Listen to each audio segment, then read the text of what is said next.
Oh, do you want me to record locally just in case? I'm able to pull the VOD from Twitch afterward, but it's just Okay. like the It's the local recordings that are giving you trouble? external hard Oh. drive is also messing with me.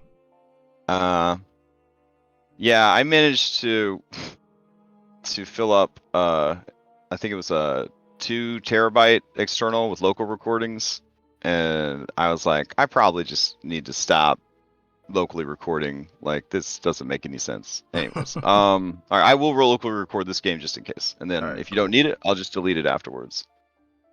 All right. So, all right. Today's factspiration question is, let's see. All right. Aw. If your character knew they were going to die in a month, how would they spend the rest of their life? We had this. I mean, this is basically what did we're we doing. have this one? Oh, think we already so. had this one. All right. It's too soon for a repeat. It's too soon I for a think repeat. we had Okay. this like at the Durst house, and we were like, "Yo, we're just trying to live through the next session." Yeah. All right. I'm gonna chuck roll it again. All right. A Let's month see. is optimistic. Yeah, I know, right? All right. Don't Here be we putting go. that false hope in my life. Oh, this is an easy one. What colors are associated with your character? Also, you guys have one fanspiration that came in. So thanks everyone. yeah. And then actually there was 2, but one of them was specifically for me to use for the NPC of my choice. So Like good aligned NPC. no, they just said whatever I wanted to use it on. So yeah. All right. So think about what colors are associated with your character. And then if anybody would like to do a recap for point of view inspiration, go ahead and chuck it out into the chuck out a D20. Let's get caught up on what happened last time. Or not, it's whatevs. All right, Darius, the designated narrator, go ahead and take it away. I burned through all my demons last sessions. We're filling that back up. You referring to Saturday's session or last Sunday's session? Last Both Sunday's are true, right? Yeah, both are true. Actually. All right.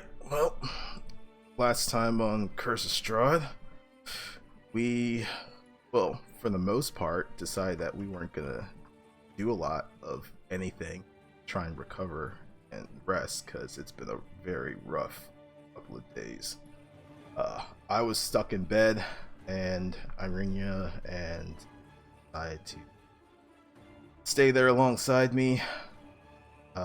They gossiped.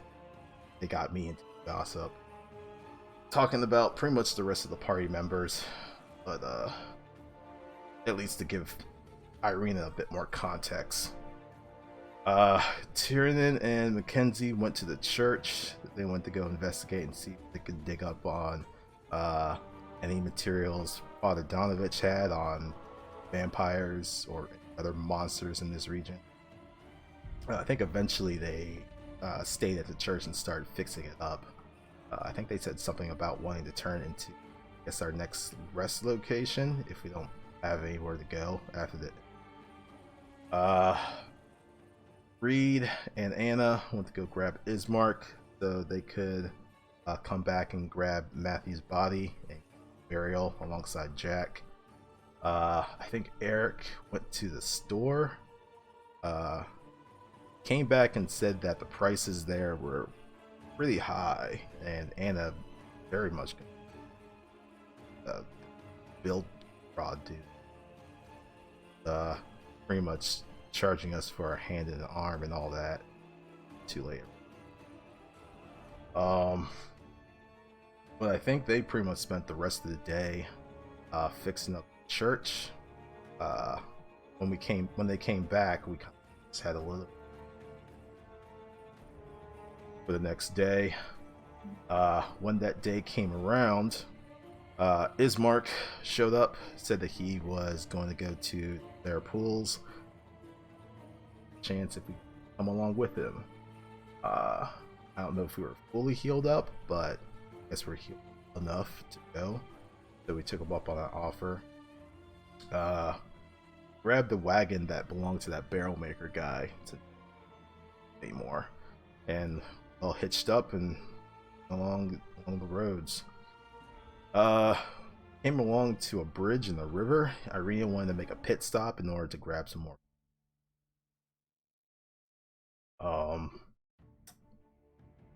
Both Anna and Irina went down to the riverbank, and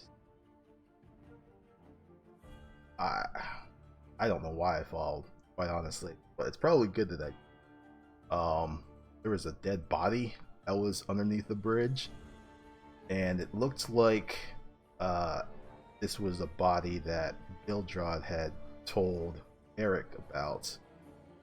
Adventurers who left town with like some supplies and they get back. So we at least found one of those bodies. Unfortunately for us, that thing burst open with a fucking chest burster bug thing. Tried to latch onto me, but I punted it into the river, and myself, Anna, and I spent the next couple of minutes trying to get these maggots off us that were trying to dig into our skin. Fucking disgusting. But I think we're good. We got back to the bridge, regrouped with everyone, and are continuing on our way to Serpool. Okay. And we handled outside of play questions that you guys might have during the, I think it's like 8 hours of wagon ride, or 9 hours of wagon ride, some crazy shit like that. You asked, have either Eastmark or Arena interacted with outsiders before, and they explained that yes, sometimes more than once a year strangers will arrive. They do not stay long in the village. Most head for the castle to demand from the Dark Lord a return home, and we see them again walking in the parade.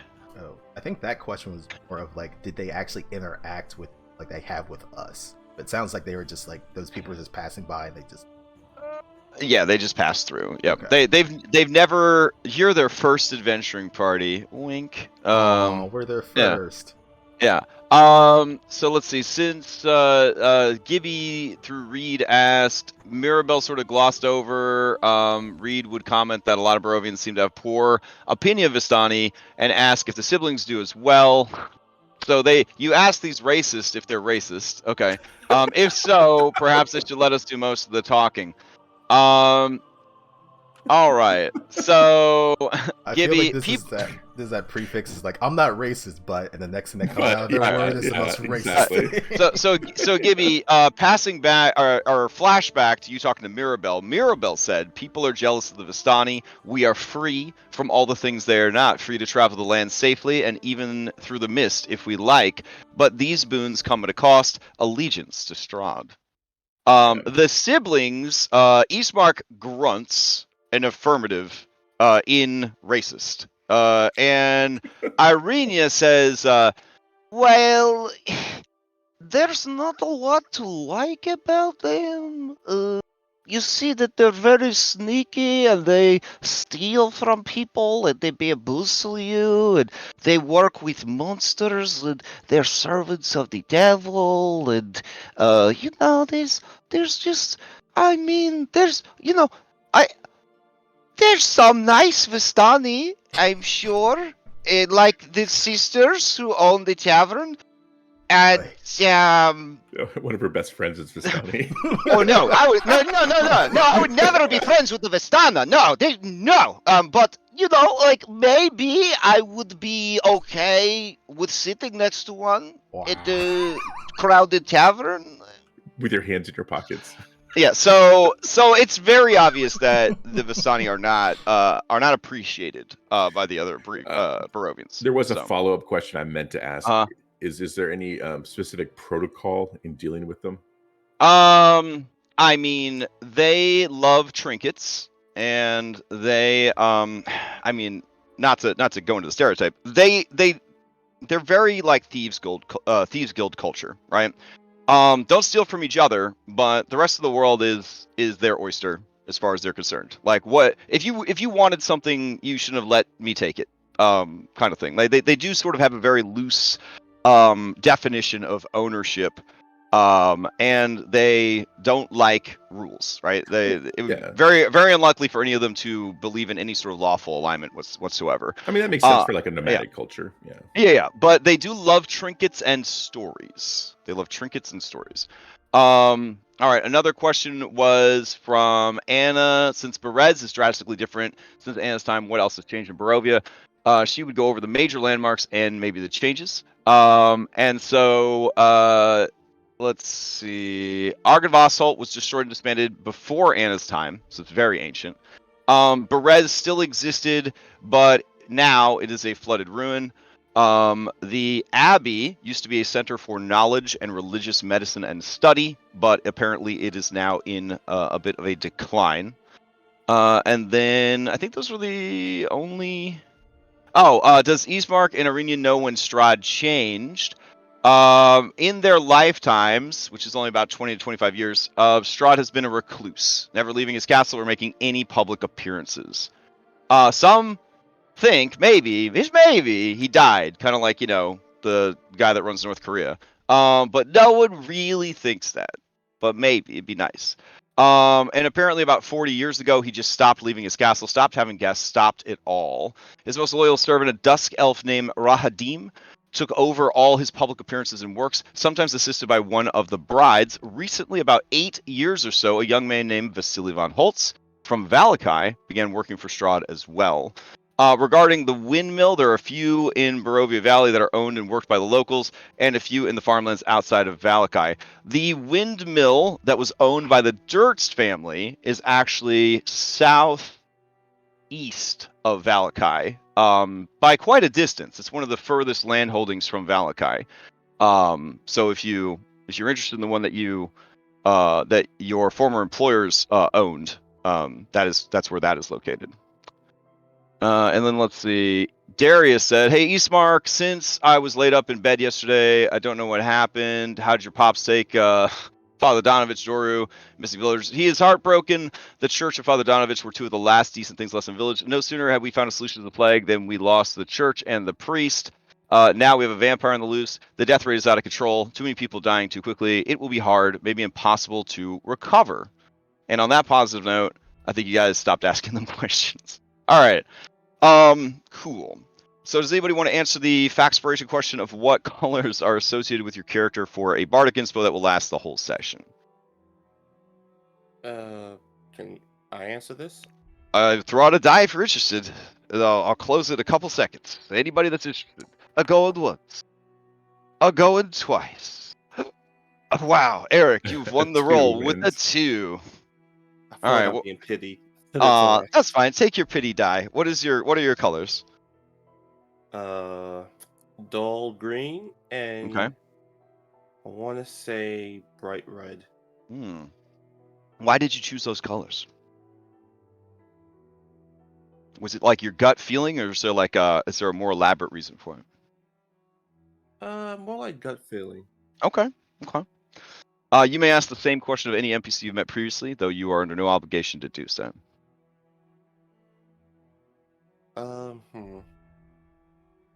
Daru? Doru, you want to know what Doru's favorite colors were? Yeah. Doru's favorite colors were blue and gold, the colors of heroes. Now it's red. Someday he was going to be decked out in blue armor, blue enameled armor with gold trim, and he was going to fight bravely to protect the innocent, like the heroes in his stories. All right.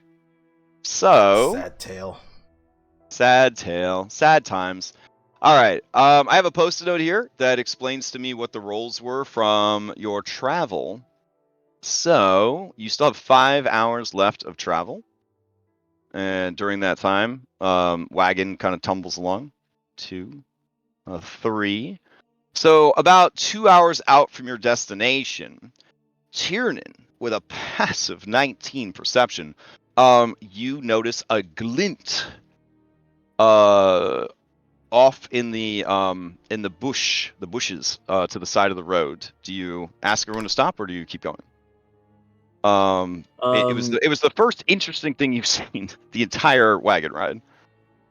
I won't necessarily ask people to stop, but I will point it out. Okay. And see if the group decides what they want to do with it.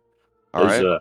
There's something shiny over there. I just haven't seen anything interesting the whole time. Thought we might want to check it out. All right. Eastmark slows the horses and says, "All right. Just be careful. How far in was it?" You saw the glimmer, the glint. It was about 50 feet into the woods on the side of the road. Oh, not too far. Maybe a quick 6 seconds worth of movement. Well, I'll give you more than 6 minutes. Let's rest the horses and take 10.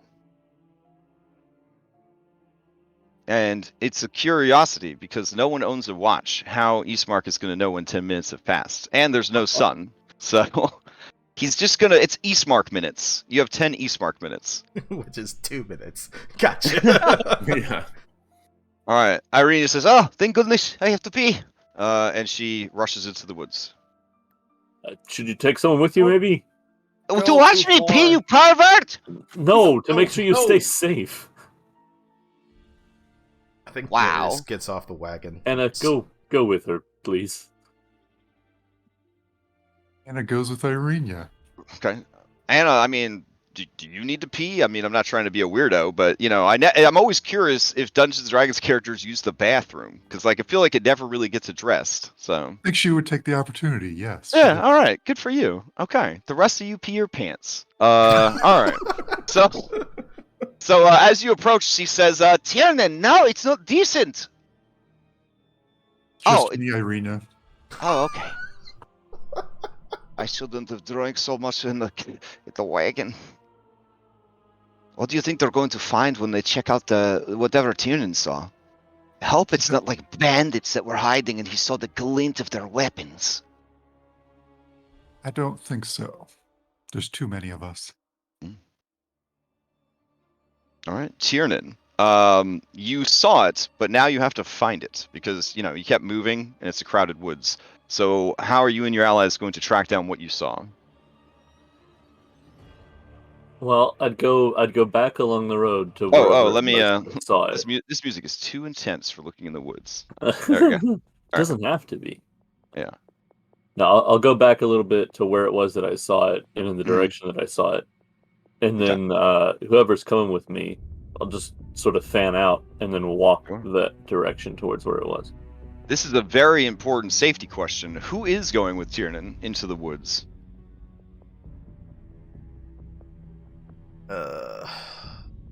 So Reed, while not helpful in combat, at least has a great chance of not getting lost. So I can I can at least help you get back to the wagon. Fair. So I'll volunteer.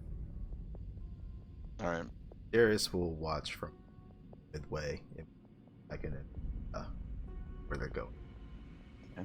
Izzy, I'll stay with Eastmark at the wagon. Tiernan. Stand on the wagon, just observing around. Okay, fair enough. Eric, your pulse quickens because very, very quickly they are eaten up by the thick bracken and growth of the forest.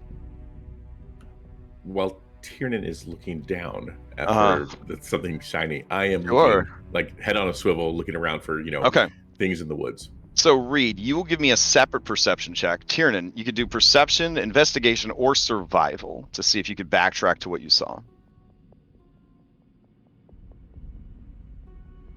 All right. We'll go ahead. It was a perception that got us this. They both have the same bonus, so I'll do a survival.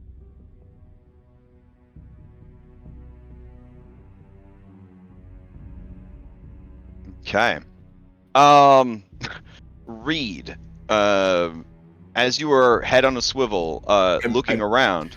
Okay. What? I just said I'm tempted to use my chameleon ability to get expertise in perception, but It's early. All right. Yeah, let's As your roll. head is on a swivel looking around, you are so busy looking up that you do not look down. And Tiernan, you catch him just in time. Reed almost impaled himself on a stick that, like a fallen tree branch that was poking out. He was so busy looking up and around that he almost forcibly just walked right into and gutted himself. But you quickly kind of grab his chest and kind of push him back and indicate what he was about to do. Oh, Careful there, Olaf. yeah, thanks. I'd hate to die by clumsiness. It's at that point when you notice hidden in the tree is a stash of equipment.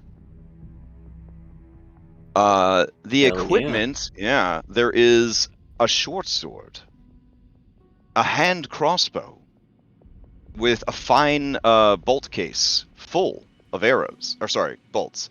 And there is some women's clothing.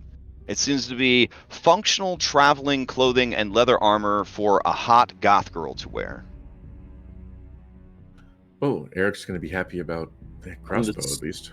This I looks thought you were going to say carefully the women's prepared. clothing. I was like, all right. You guys been doing some private roleplay? All right, that's cool. That's cool.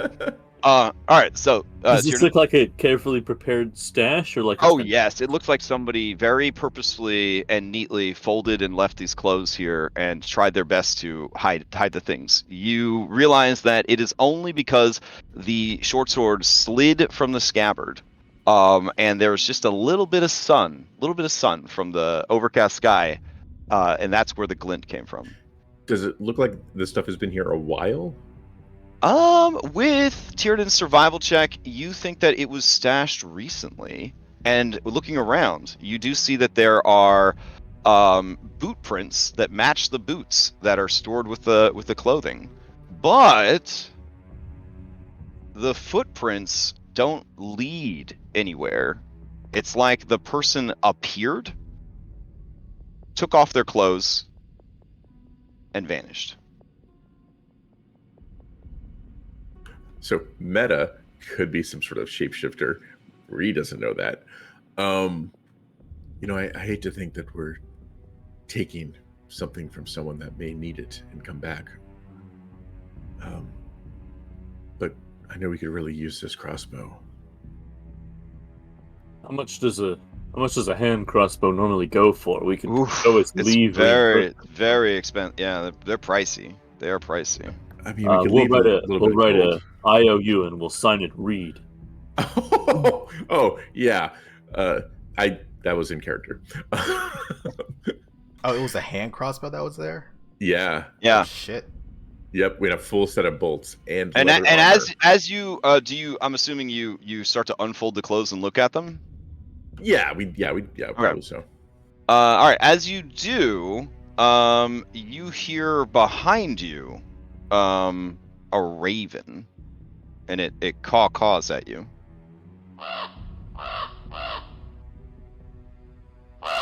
I look at the raven and say, I'm sorry, but we really do need this. The raven flies towards you, towards your face. What do you do? I'll quickly put the stuff back and duck. Okay. All right. It kind of like claws at your hair a little bit, but probably doesn't catch you because you're pretty quick. And then it flies to a different tree branch, and it is cawing at you guys. Okay. You guys back at the road hear the cawing of this raven. That's probably a sign, Tiernan. This is somebody's stuff. Tiernan, you notice the raven has blue tints to its feathers.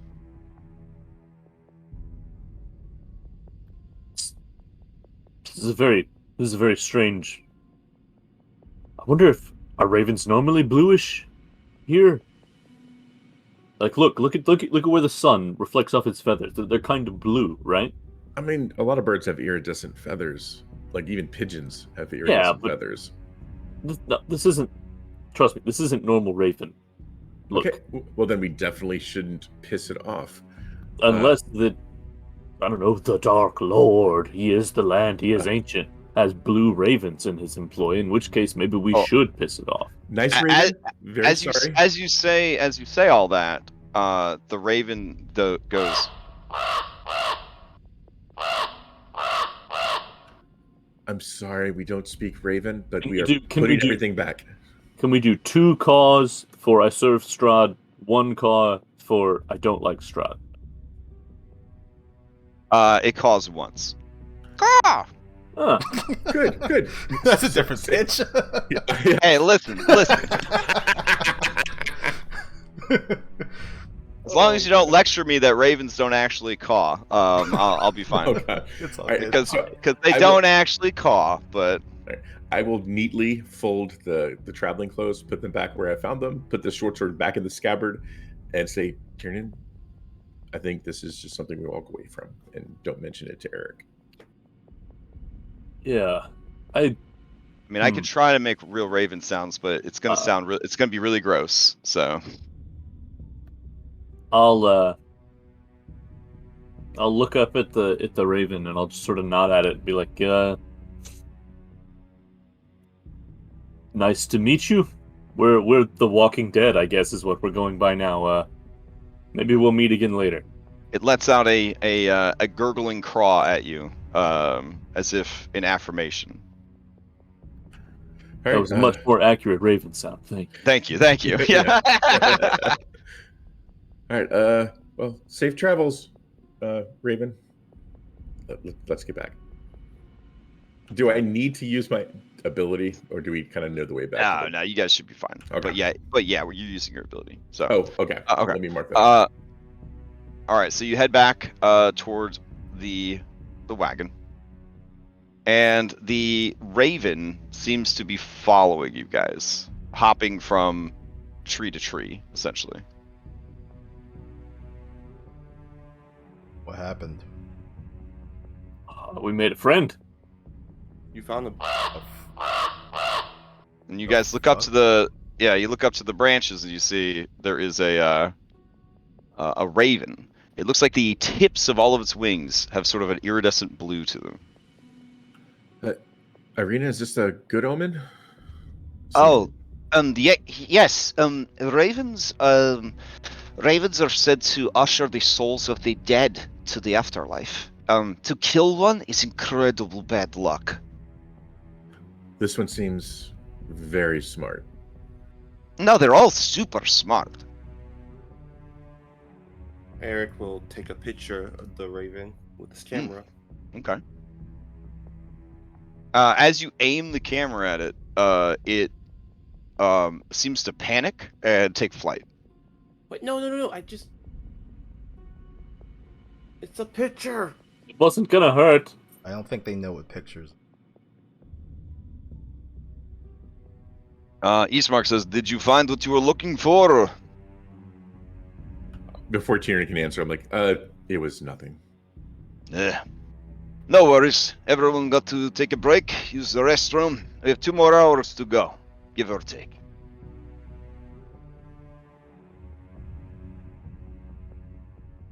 All right, and so the wagon starts back up, and you head to the Serpool's encampment. I'm the worst thief ever. All right, let's see. A thief with a heart of gold. Mm-hmm. All right, so this is a lovely animated scene of the road conditions you're on, leading towards Serpool Camp. Totally not an animal in that bush. Yeah, for sure. And then let's see. You guys already crossed the bridge. That's fine. So then you would roll up on the camp proper. Let's see. Here it is.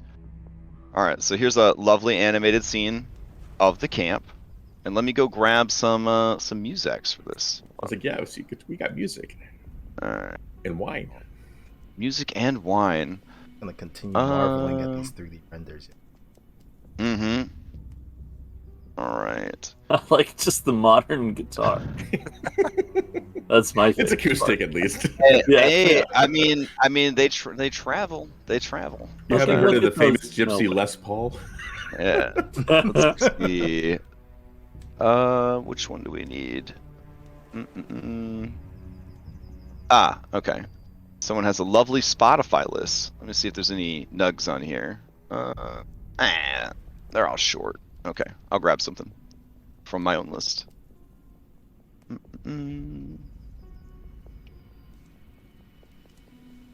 All right.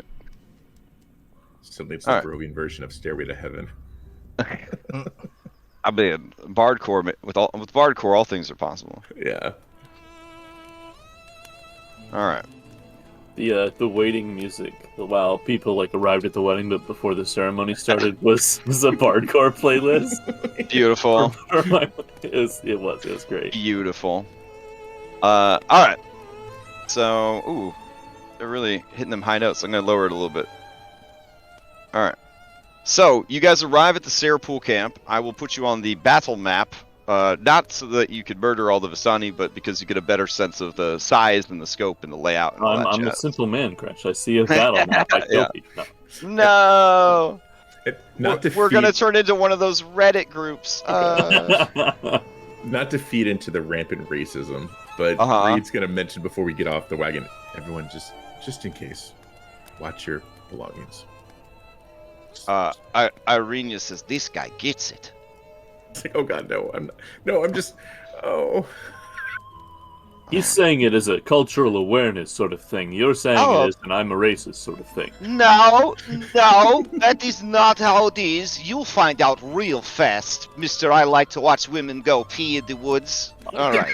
Did I go with you? I go with you? I don't know. I don't know what you did. Maybe we talked to a raven. Oh, that's what everybody says. I heard some bushes moving. Maybe it was you. I don't know. Maybe you wanted to see. Maybe it was Anna, because I sent Anna with you to make sure you didn't get murdered in the woods. Maybe you wanted to see how they watered the rose of the valley. I don't know. I don't know what you get up to. You guys sound like an old married couple. Wait, watered the...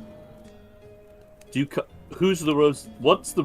Never mind. I'm gonna keep... Eastmark says, Irenia, this is lewd. Do not talk about your private parts. And she starts blushing and she says, "It was a veiled comment until you pointed it out, dummy!" Alright, so you guys roll up on the... That was kind of clever, though. Alright. So, as you look around, there are lots of children, because this campaign, it wants me to really have to remember hard what our stops and red cards are. But there are children. There's a real thick-ass lady over here, and she has a youthful complexion, but she seems to have a matronly aura about her, and she is decked out in all sorts of jewelry, necklaces, bangles, bracelets, and she is breastfeeding an adorable little baby. That's right, this campaign has babies in it. Yep. Anyways. Other white meat. Looking around, you see that they are currently enjoying, let's see, this would be 2 more hours.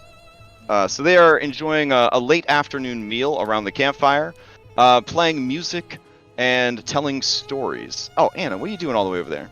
And, yeah, I'm sorry. So the children are kind of running and playing, and then this lady calls them over as you guys approach. And do we understand... Children watch you warily. Oh yeah, there's yeah. You definitely understand. Regular like kid-sized minis, and then there's like giant kid-sized minis. Listen, token mold follows its heart. Okay, token mold follows its heart. Here, boy, I'll shrink them down for your the baby from Spirited Away. All right, there we go. All right, so. Yeah, they all look, and they all see you as you approach. I'll just, between my teeth, smiles, everybody. Kieran just sort of, like, awkwardly waves. So we do have a dude, like, right next to us. Yeah. So, this guy, he looks up at all of you, and he says, "Oh, I know who you are. You're here to see Madame Eva." Yes. I believe you have brought her something. We have, and I'll motion to. I think Eric has it. Yep. How would you know this? Unpocket the card. Do not be afraid. friends and family. They are here to see Madame Eva. They are expected. And upon saying that, they all kind of get a lot more comfortable. And go back to cautiously watching you, but sort of just living their lives. Let me see. Do I have any flavor text I could read to you here? Maybe. Let's see.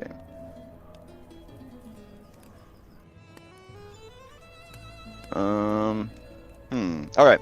The road gradually disappears and is replaced by a twisted, muddy path through the trees.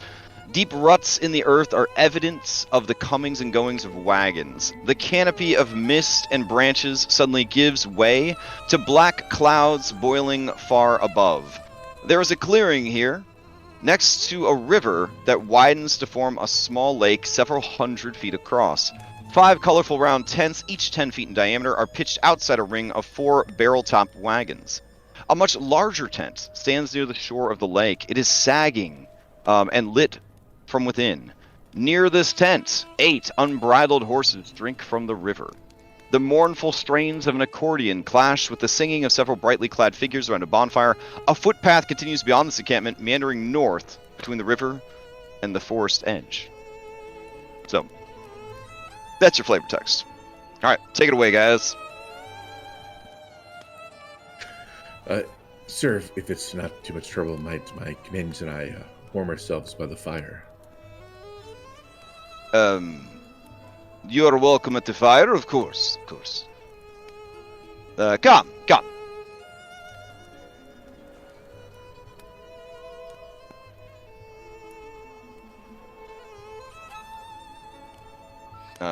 Eastmark and Arena sort of stay by the cart, watching warily.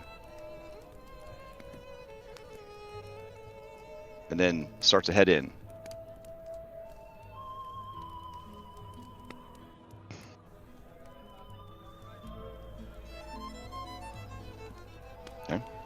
This woman, she looks at all of you and says, strangers, are you here on the matter of destiny, or business, or pleasure? I still want to say destiny is our business. And business is a pleasure. Is that your dialogue? Is that what you deliver? No. Okay. But you just leave her hanging instead. Okay. Perhaps maybe a mix of all of it? Well, I see. And where are you from, travelers? I know these two. They are the children of the burgomaster of the village of Barovia. You do not need to be shy, children. We will not bite. And they both look standoffish. I'll give Eastmark and Irina like a, come on, don't be rude look.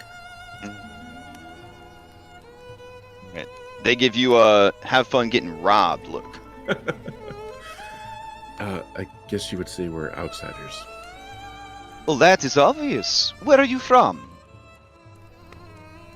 Seattle? Earth. New York. New York. That explains the blue jeans. And you do see that some of the Vistani are wearing blue jeans. What the fuck? Everyone looks appreciatively and maybe covetously at those of you still wearing blue jeans. Reed's wearing that ridiculous old outfit still from the tourist. That was fashionable 200 years ago? Yes. She said, "How did you make your way here from New York? Oh, you must have found the empty lot. Is that what happened?" No. Empty lot? Gonna have to explain. No. Then how did you get here? The mist kind of brought us. Yes. The mist always brings people. But what happened before the mist? We were invited to stay at our house. The Durstons? Ah, the death house. So that's just I'll say coming you're not out wrong around there. here? Then you are recruited by Ergo. I see. No wonder Madam Eva has been waiting to speak with you. Not recruited by Ergol. It's leftist. You are still alive. I would say you pass. I would say you passed the recruitment. We know that Aragol is at the encampment outside Valaki. Is this encampment? Are you? I kind of look around to everybody for the word I'm looking for. Aligned Are together? y'all family? Yeah. There are 3 families that make up this camp, and some have married to and fro from the camps that travel together outside Valaki or Valakai. But we tend to go our own way and only meet with them once or twice a year. So y'all are friendly to each other? Of course. Why would we not be?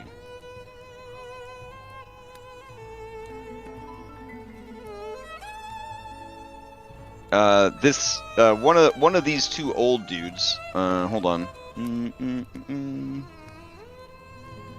Yeah, this guy right here. He says, so you ask a lot of questions. You have not met Eragol then? Not here. Ah, he traveled to you. You must be very enticing. Reed's a little jealous of this pretty boy who looks a lot like him. I mean, if you hit puberty, maybe. But yeah, like, I mean, Oh no! I mean this guy. Oh, that bird. That Wow. bird. I mean the guy near the horses. I can see a little bit of a resemblance. Yeah. Reed, Not is the it not the guy family? with the beard because. oh, fair. Okay, Yeah. this mirror Vistana over here. Exactly. Yeah. Okay, so you're very distracted by that. All right. So Stefan, he looks at all of you and says, very enticing indeed. So you must be heroes or something else like that. Some nobles, some soldiers. None of you are wizard, are you? I was a bartender. A bartender, like at the tavern. Yeah. Interesting. Then where did you come across these lovely scars? Well, I was before that. I was what would you'd call it a healer probably. A healer, Well, I'm in an EMT, but an EMT. And you were burned in service. yes, there was a accident. I see. And this made you not want to be a healer anymore. You became bartender. Something like that. You turned away from your life's calling. Because of an injury? It wasn't the scars that made me stop. What was it? It was the shaking, and I couldn't do it anymore. Everything made me think of that fire.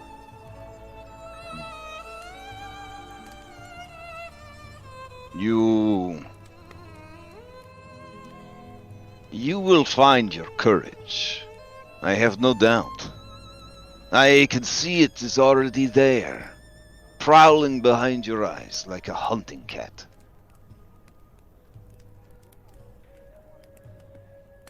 You will find your courage here, or the land will take you, as it has taken all the rest.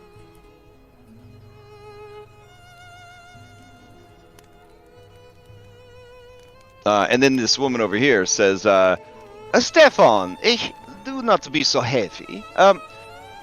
Please, we have already finished lunch, but we have some leftover rice if you would like some. It is spiced with a little bit of fish. No? Thing. Oh, alright. Yes, indeed. Yeah, I suppose it would be rude to say no. Oh, okay. She will spoon you guys up some rice, essentially, that has been cooked with herbs and seasonings, diced root vegetables, and flakes of river fish. Irenia and Ismark politely decline any pro-offered food, but they kind of serve it up to you guys in wooden bowls with wooden spoons to anybody that is interested. Darius, the measure of these people is that they are ready to fight and kill you if they need to, and that they are all combat capable. Even Except the maybe- kids. Combat babies. I mean, the kids certainly know how to provide a flank and give an assist action. I call them So, Rambinos. And he wasn't getting like that type of same vibe from the people of Barovia, right? no. The villagers of Barovia were just like downtrodden peasants, basically. Just people that are barely making it through life. These are people that live life. They carry themselves straighter. They make eye contact. They seem more alive, more vibrant. They wear colorful clothing, jewelry. They seem to be comfortable and confident. I think Darius will kind of note that stark contrast between the village and this camp, and like just how I don't know the population of Barovia, but just a small camp seems like they're wealthier in both happiness as well as like health and condition compared to a much larger village that's invested with the fucking vampire and zombie and all that stuff. So it's just this is quite different. Just like notes that. Yeah, he'll take the food and eat. Okay. All right.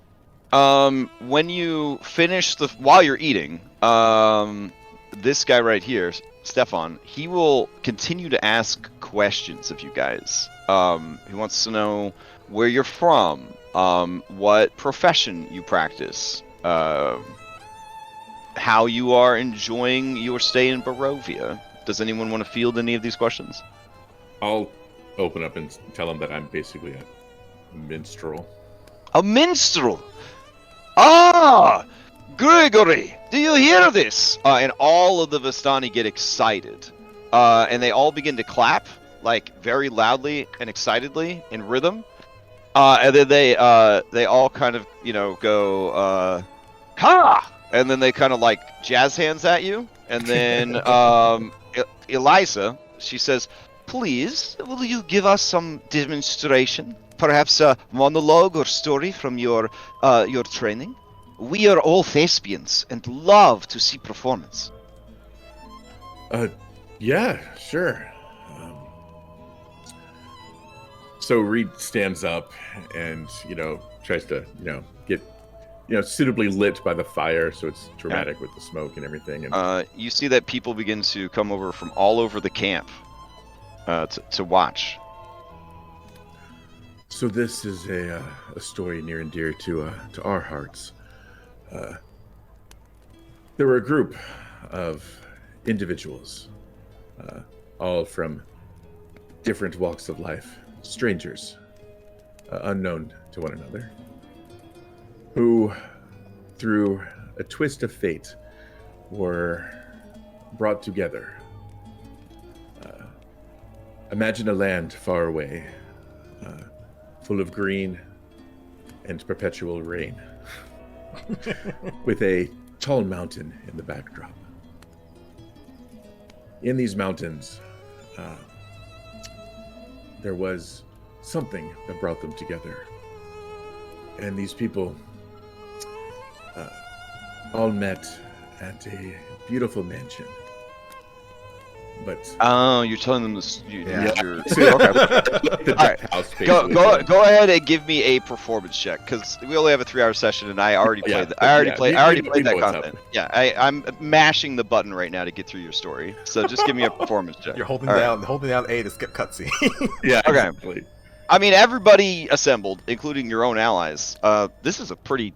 I mean, it was very slow and dry to start, but it starts to pick up as soon as he rolls the performance check. And man, you guys sound like total badasses in this story. What is the general gist that you're trying to get across to them? That you guys are capable badasses, or You know, I think it's that normal people can overcome impossible odds. with that performance check, they all applaud. And even the NPCs like Izzy and Mackenzie, Irenia, and Ismark, they all applaud as well at the culmination of your story. And the children begin to cry out for another, and Ilza says, "No, children, no. It is enough. They must meet with Madame Eva now. She is there, in that hut, waiting for you. It is small, so perhaps not all of you should go." And you feel the DM saying, probably just the MCs. Maybe Yeah, if there was Yeah. a core group Yeah. of 5. yeah. Yeah. Maybe just those. Yeah. Yes, of course. And I'll, motion to a few select people. All right. So you guys are prepared to enter this spooky Blair Witch hut? Just the 5 of you? And when you play Okay. that way. What could go wrong? All right. So I'm gonna try this, and I don't know if it'll work for everybody, but they made a video for this particular part, so I'm gonna see if it works. All right. Oh, yeah. Okay. Oh Is it- wow, Ah, So- Nice. Oh, That's- yeah, Yeah, that's that's awesome. awesome. that's awesome. Oh my. Oh, I don't know, man. It feels very video gamey to me. Oh, all right. I mean, it No, is. I was It is kidding, video I'm gaming. kidding. Yeah. No. I'm kidding. I get mad like mid 2000s video game vibes whenever I see this stuff. Yeah. Oh, yeah. So magic flames cast a reddish glow over the interior of this tent, revealing a low table covered in a black cloth. Glints of light seem to flash from a crystal ball on the table as a hunched figure peers into its depths. As the crone speaks to you, her voice crackles like dry weeds. "Ah, at last you have arrived. What a long road it has been, and what a longer road you still have to walk."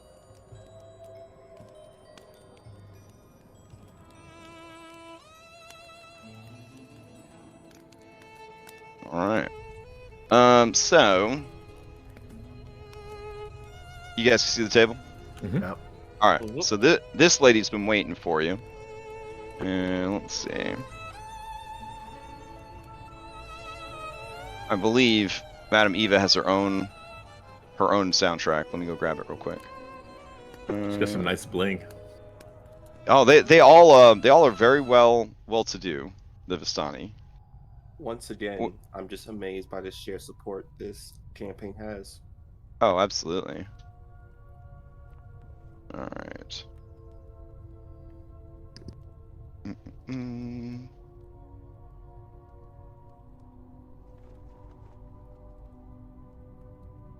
All right. Yeah, I think this has music. Can you guys hear music? Yeah. All right. I'll turn it up a little bit. faint, but There we go. All right. So the sounds of the camp sort of die down immediately as the 5 of you enter. And the woman says, "It is good to see you. It is good to see your face. I have seen them in my mind's eye. I have seen them in my dreams. But to see them in person is something different. I am sorry about what happened to Jack.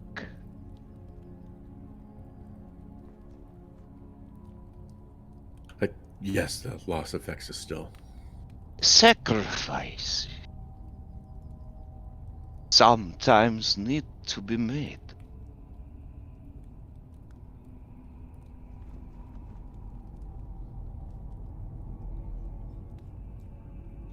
And I assume there's seats for everybody, so I'll just park. Yeah, there's conveniently 5 like wicker stools essentially that are near the tables, so that you guys would be like hip to hip, but still able to sort of see her and see the table. Darius doesn't sit, but he'll at least like stay behind everyone else just to keep watching. Ah, We'll sit in the Darius King, you have never been the same since they took your brother. It was not your fault, but I understand you do not want it to happen again. That is why you have come to seek knowledge, to be prepared against what comes next.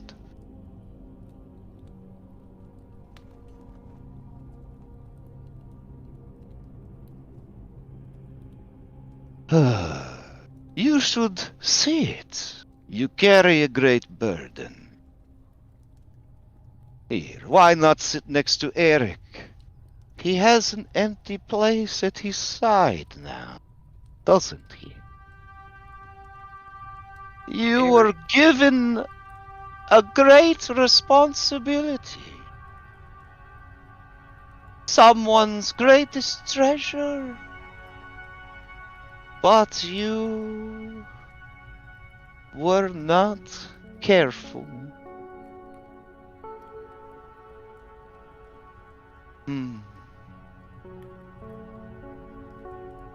So much loss, and you have only just begun.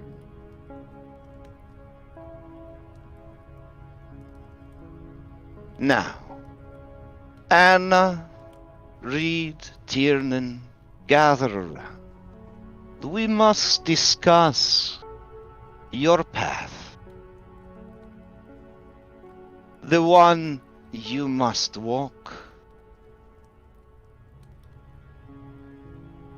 And she reaches for a deck of cards, and she begins to just, with her crackling arthritic fingers, they play across the cards like a blackjack dealer in Vegas, rapidly shuffling, reshuffling, air shuffling the cards. Then she places them face down, and those spidery, bony fingers, covered with rings and long curled nails, rearrange the cards, moving them, feeling them, touching them. She offers the cards in the center of the table, fanned out, and says, "Touch them, please." You're gonna do a magic trick? Do we have to pick a card? No. You need to connect with the tarokka, so that we could use them to see your path. I understand you have trouble believing, Tiernan, after all the things you have seen. But now you have seen things that should make it very hard not to believe. I do not ask you to believe in the great or good, for that is hard. But surely now you know that greater evil exists.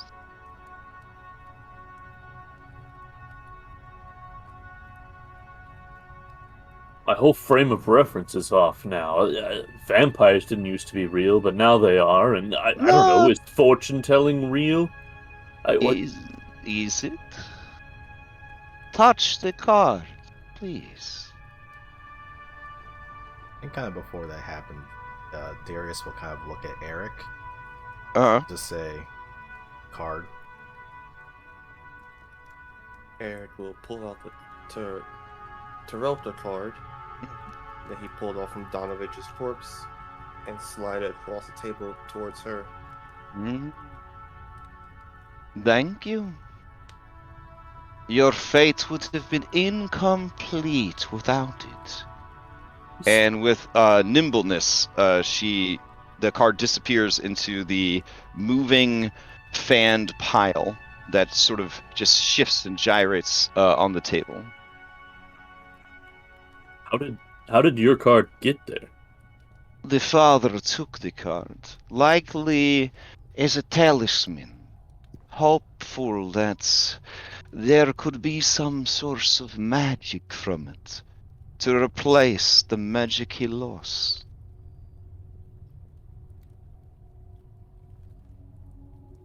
Seemed He was. The only cure for his son is the abbot, and he could not make the journey. And this magic, is it in the cards or the reader? No. The magic is everywhere. The cards simply help us see what will be and where we need to go. Please, touch them. Connect with them. Darius just looks at. Really? We're doing this? Eric, without pausing for even a moment, places a hand on one of the cards.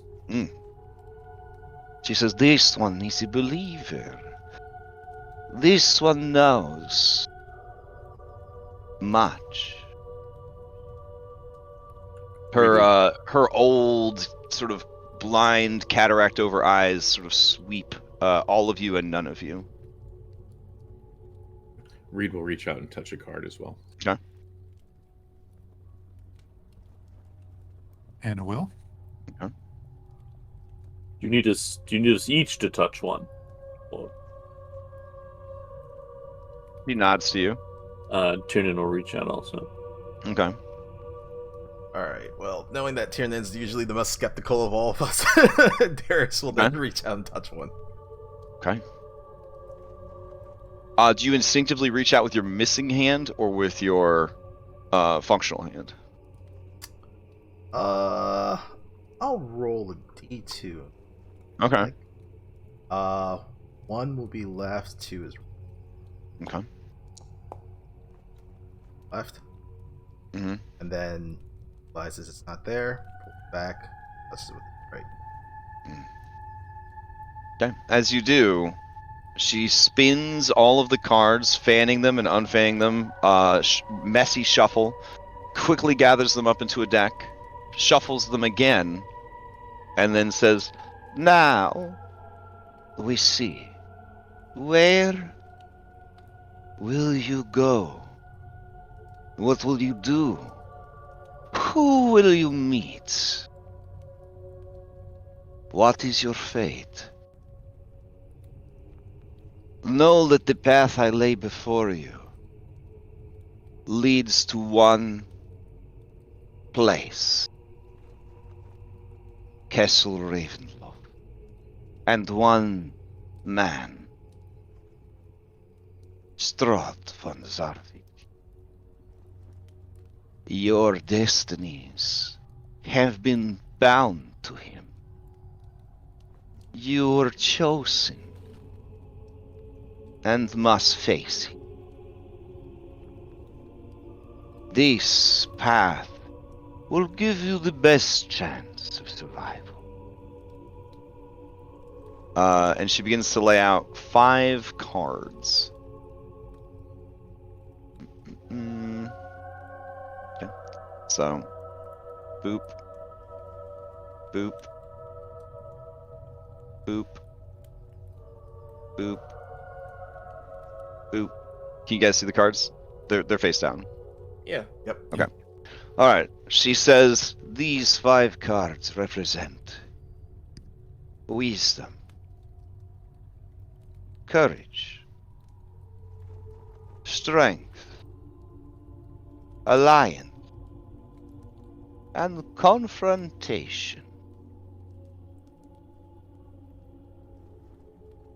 The first card tells of history. Knowledge of the ancient will help you better understand your enemy.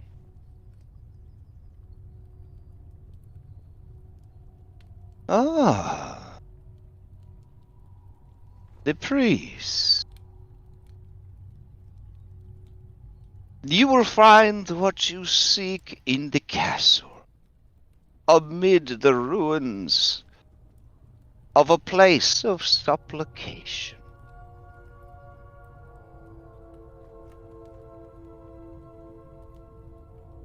The next card will show you a path to courage. This card tells of a powerful force for good and protection. A holy symbol of great hope.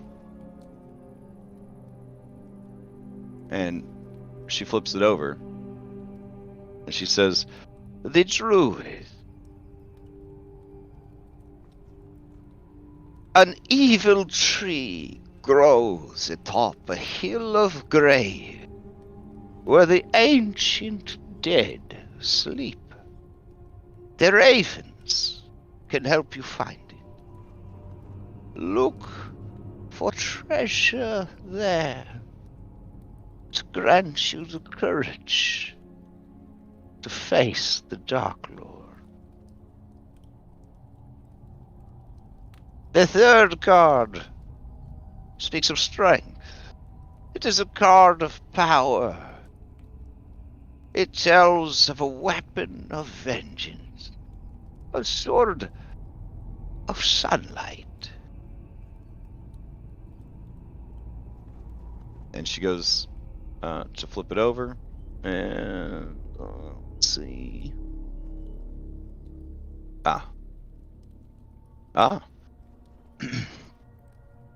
This is the Berserker. Find the Mad Dog's crypt. The treasure lies within, beneath blackened bones. And here, this card. Many would stand at your side against the devil. This card sheds light on one who will help you greatly in the battle against darkness. A fated champion waiting for you to set them on the path. And she flips over the card and reveals the beast. Oh, I should probably, I mean, I know you can zoom in super close, but I'll throw these up real big so you can see them. Oh yeah, I'll zoom in. Yeah, my bad. I figured the scene was like high res, but there you go. And then she says, then finally, your confrontation. The end of your path. And for some, salvation. A new beginning. Freedom. This represents your enemy and where you must face them. Your foe is a creature of darkness whose powers are beyond mortality. This card will lead you to him. Confront him in this place and know that fate's eye watches well.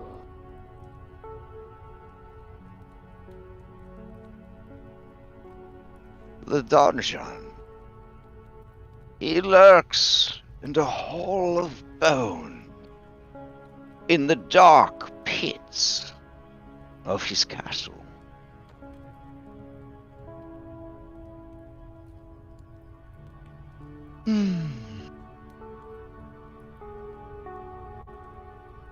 You children of a world of light, lights that shine day and night, powered by the ingenuity of humanity's hubris, you are now in a world beset by darkness. You must find the strength, the courage, and the wisdom needed to face down your foe. You must stand with your allies against the darkness, or it will take you. And before it does, it will take from you everything that matters. Everything that you are.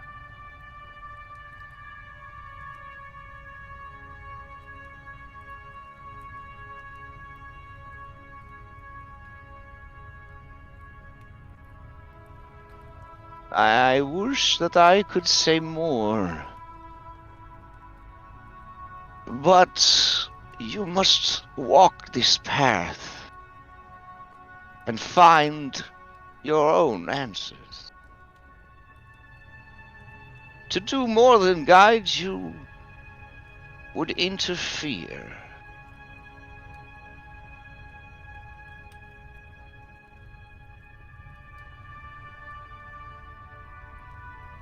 This is all very interesting coming from one whose people is sworn to the Dark Lord's service. Yes. Isn't it, though? Why would you help us? Symphony? Why would we believe you? I help you because we need change. We need something different. We need outsiders who are apart from this tale to change it, to make it their own. Madam Eva, we have heard of other outsiders coming. Were they Many? also fated? Yes, hundreds before you. None have succeeded. And how many have come seen you? I have tried to guide others before you. Not every outsider, but the ones who are willing to listen. Some have come close, and some achieved the illusion of success. But none have truly changed anything in the end. As a token of goodwill and friendship, Reed will take up the black velvet carnival mask that he picked up, the trinket, and he will slide it across the table to Madame Eva. How very polite of you. Something personal to me. Yes. This mask is who you will become, who perhaps you have always been. I shall keep it to remember you by. Not ominous at all. Get rid of You have every right to be suspicious, Tiernan. But perhaps what we want is also what he wants. Or he would stop me from helping you. So, Or perhaps I have spent my very long life protecting my small space against his intrusion. Perhaps our conversation is only for us, and only ever for us.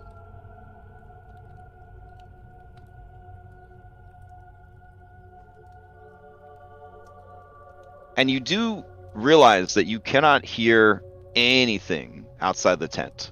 Like, and judging from how shitty the tent is, like, you should be able to hear all the music, all the people, the river. You hear nothing.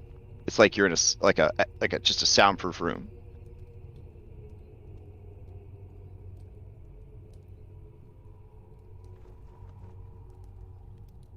Well, I am tired. I hope this has been helpful to you. Very. And I ask if we can rely upon your sight once more. We were told of a missing Vistani girl. Do you have any idea of how we could find her? I can look. And she slowly gathers up the cards. You speak of Arabelle. Yes. We have agreed to find her and bring her back to her family.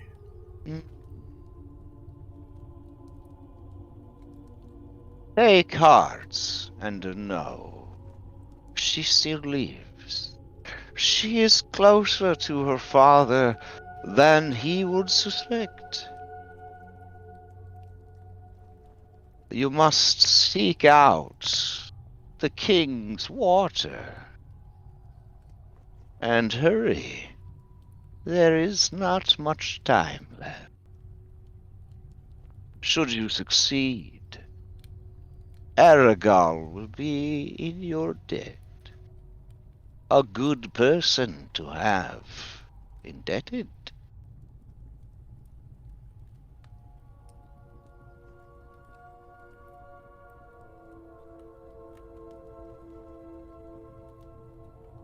Now, please, I must rest. Hold on. We do this. Hmm? That will allow us to go. Some of you, perhaps, Why not all of us? because not all of you will live.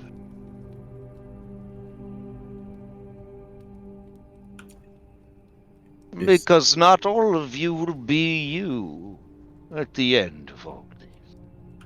Is that in the cards? Perhaps.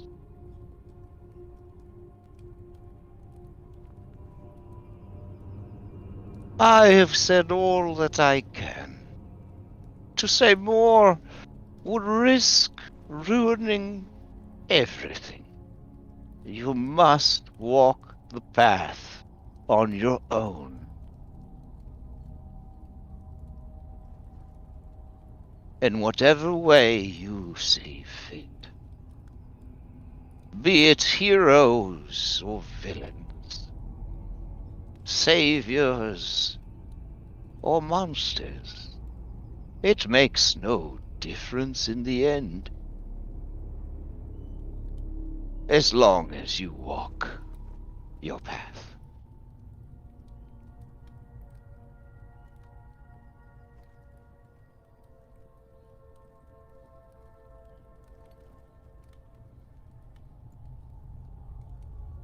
Curious what kind of get over. Mm-hmm.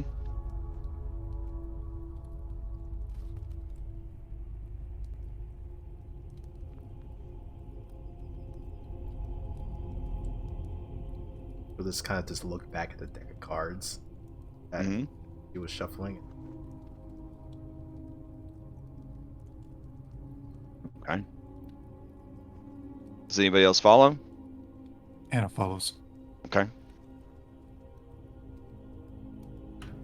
Reed wants to be the last one out because he has one final question to ask Manameva. Okay. Tiernan, do you leave or stick around? I will leave after Anna. Okay. Eric, do you leave or stick around? I think he'll stick around. Oh, okay. Awkward. Reed, He also he's wants to he's ask also sticking around. I mean, he also wants to ask something, so. Yeah, seeing that Eric isn't leaving, Reed's like, well, fuck it. And he'll lean in a little closer, Madam Ava, and say, do you see anything of Adrian in your cards? His story ended before it even began. And I'll just kind of like, thanks, and walk out, giving a kind of a stoic nod to Eric.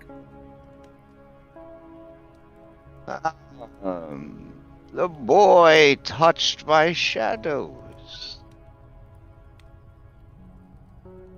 You will be tempted. They want you.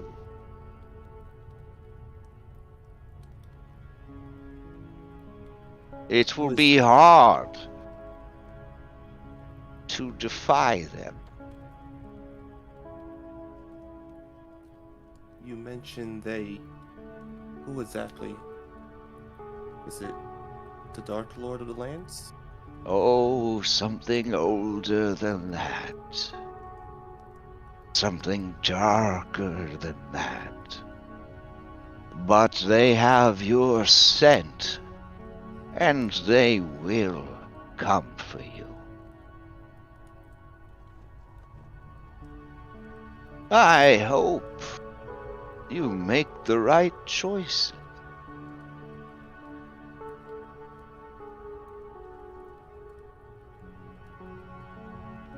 Upon hearing that, he won't ask his question and Oh, will okay. slowly get it back up All right. and walk out. All right. As you exit the tent and go back to the camp, immediately, just loud noise, music, and talking commences, and immediately, Irenia is yelling at you and says, "How could you go in there without me, huh? We walk all the way here. I want to get my fortune told, and then you go in there without me." Could have came in. Well, she was kind of creepy. No, they wouldn't let me. And she points to two Vistani that are standing on either side of the tent entry, and she says, "And I tried to listen, and it's like there's nothing even inside there." Alone with a Vistani arena? You'd come out with nothing but your birthday suit, right? Oh, well, you'd like that, wouldn't you, PP Hor. spy? Ugh. No, I'm telling you. Whatever, it's fine. Are you guys okay? Was she scary? Was she spooky? She was spooky, yes. She was a bundle of information.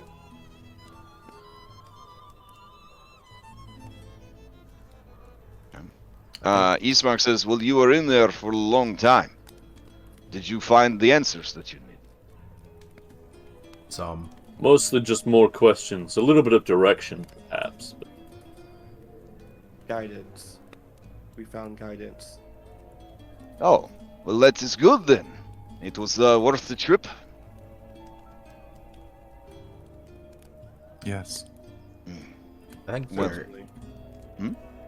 I think Darius kind of just walks over to Mackenzie, sat down on her, with his place a hand on her shoulder. I'm sorry, I didn't go in there. They wouldn't let anyone else go in. They kept saying she only wants those 5. It's fine. Didn't miss much. And then the one, that one right there, she said, "The rest of you don't matter." Like, what the fuck? I think Darius would just kind of just turn, look at that one. Mm-hmm. It's like slightly narrow his eyes, but then just turn back to Mackenzie. She slightly narrows her eyes back at you. Mm. One of them turns a bright orange yellow as she Stares back at you. Which one said that? Trapped Vistana Tough. Well, she doesn't even have a fucking individualized name, so Yeah. she's the one that doesn't matter. Tolkien didn't care about that. I think then he'll just turn back to Mackenzie, just place a hand on her shoulder, just be like, "You didn't miss much." Just give her a smile. Mm-hmm. Just leave it at that. He says, you're not going to tell me what happened in there? Maybe tonight. Speaking of tonight, what's the plan? It's already afternoon.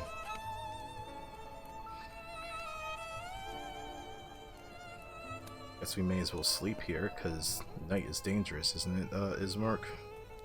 It is, People will let us. yeah. Maybe we should have Reed ask them. Good point. And then, Reed, you feel everyone's head swivel towards you. Yeah, he obviously wasn't paying attention and just looks up and goes, "What?" Well, we probably don't want to travel by day. I have to ask, we are good to leave here for Valakai, yes? Is that the plan? Want to go back to Rovia for any reason? I had hoped to just go the rest of the way from here. But if you need to go back, then I suppose we could. Darius, do you feel okay enough to make such a long journey? I'll be fine.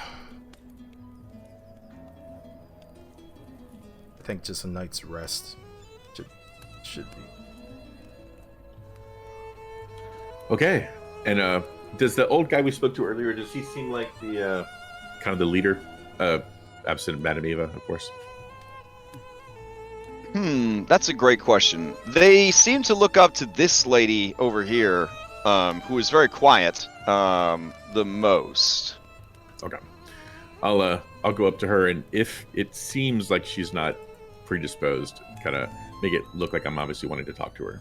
Mm-hmm. And she says, what is it that you need, stranger? Pardon my intrusion, Madame Vistana, but we were hoping as the sun goes down that perhaps maybe we might share in the safety of your campfire tonight. You would trust your safety to Vistani? Yes, we will. You would trust your belongings to Vistani? I believe that trust must be given to be earned. And yes.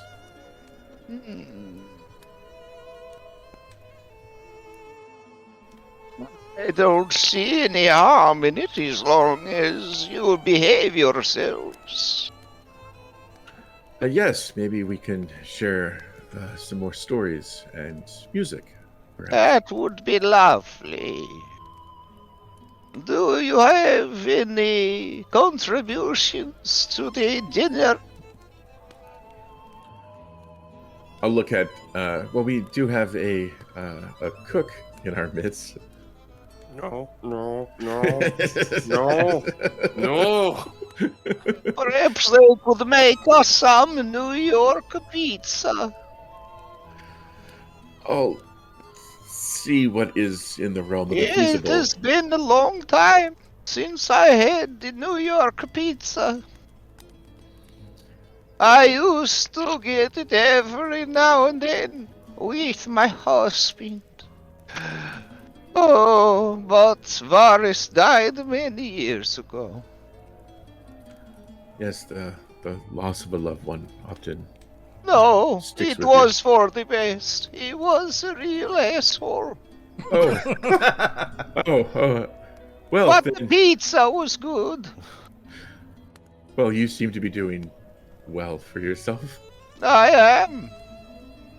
My two boys over there, though, Gregory and Stefan. I wish that they could give me some grandchildren. But Gregory's heart is always broken, and now he says he married to himself. Stefan only likes to bugger at the other boys.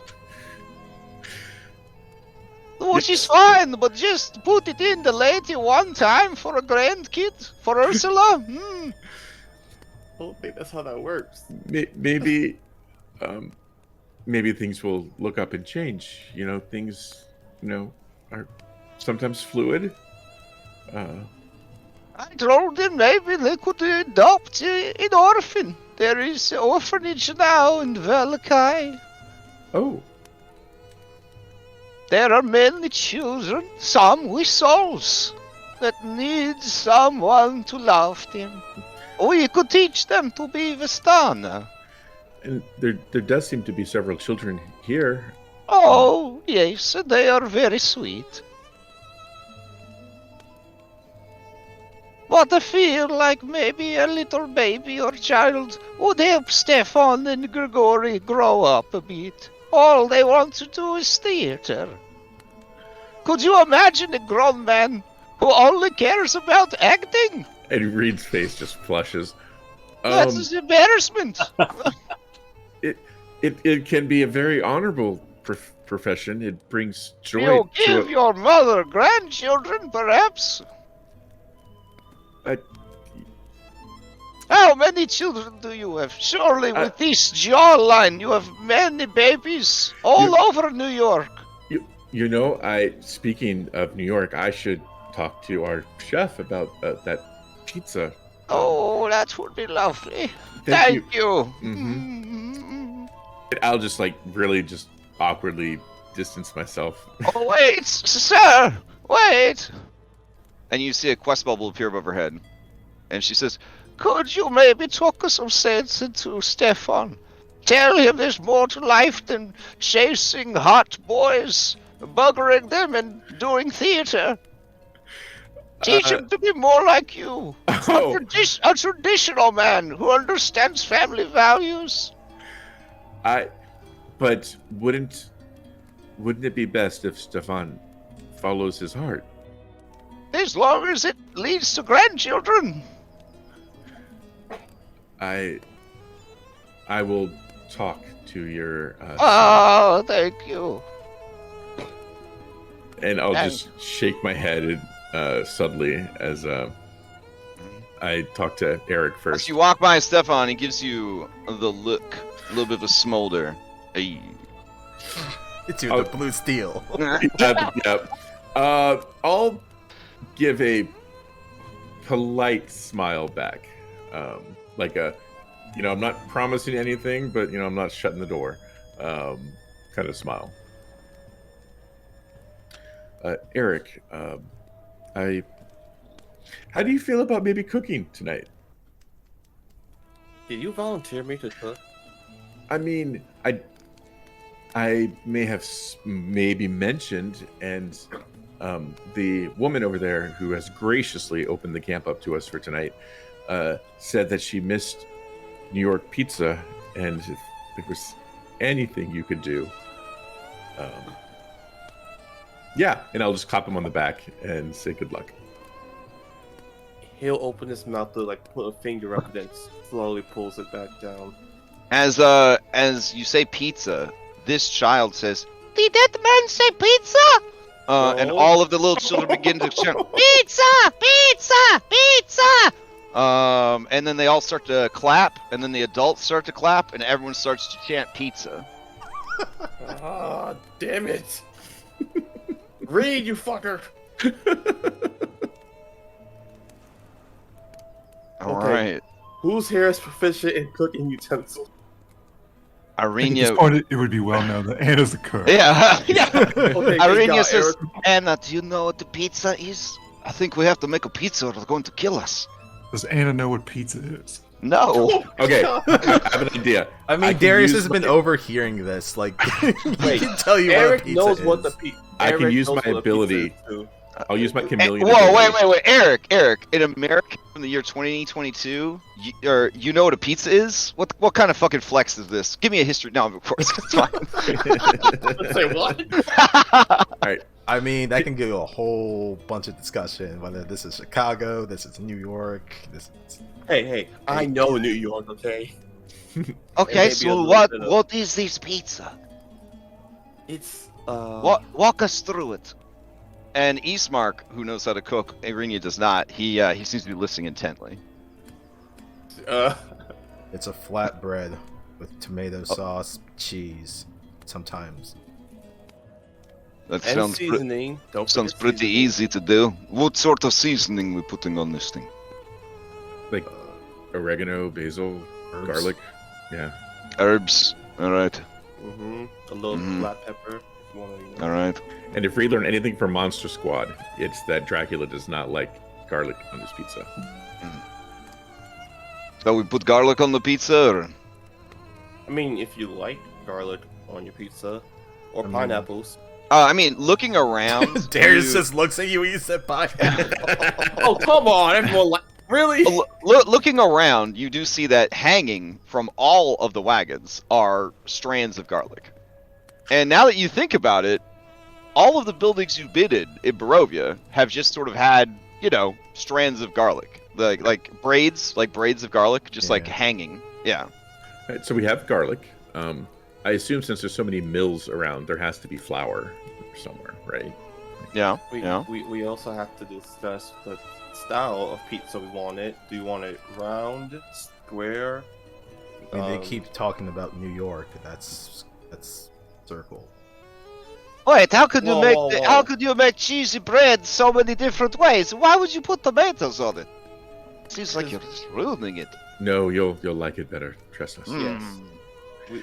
Variety is the spice of life. Right. So Reed's going to try to help out, use his chameleon ability to get expertise on chameleon or cooking tools. Okay. I don't possess cooking tools, but if somebody does, I can help out with my expertise. Okay. I mean, they've got 1, 2. What? I don't know if Eric's actually trained in cook's tools, but you got at least two people trained in cook's tools. Oh, then yeah, that's not needed then. Okay. I will I'm not training. reserve my ability.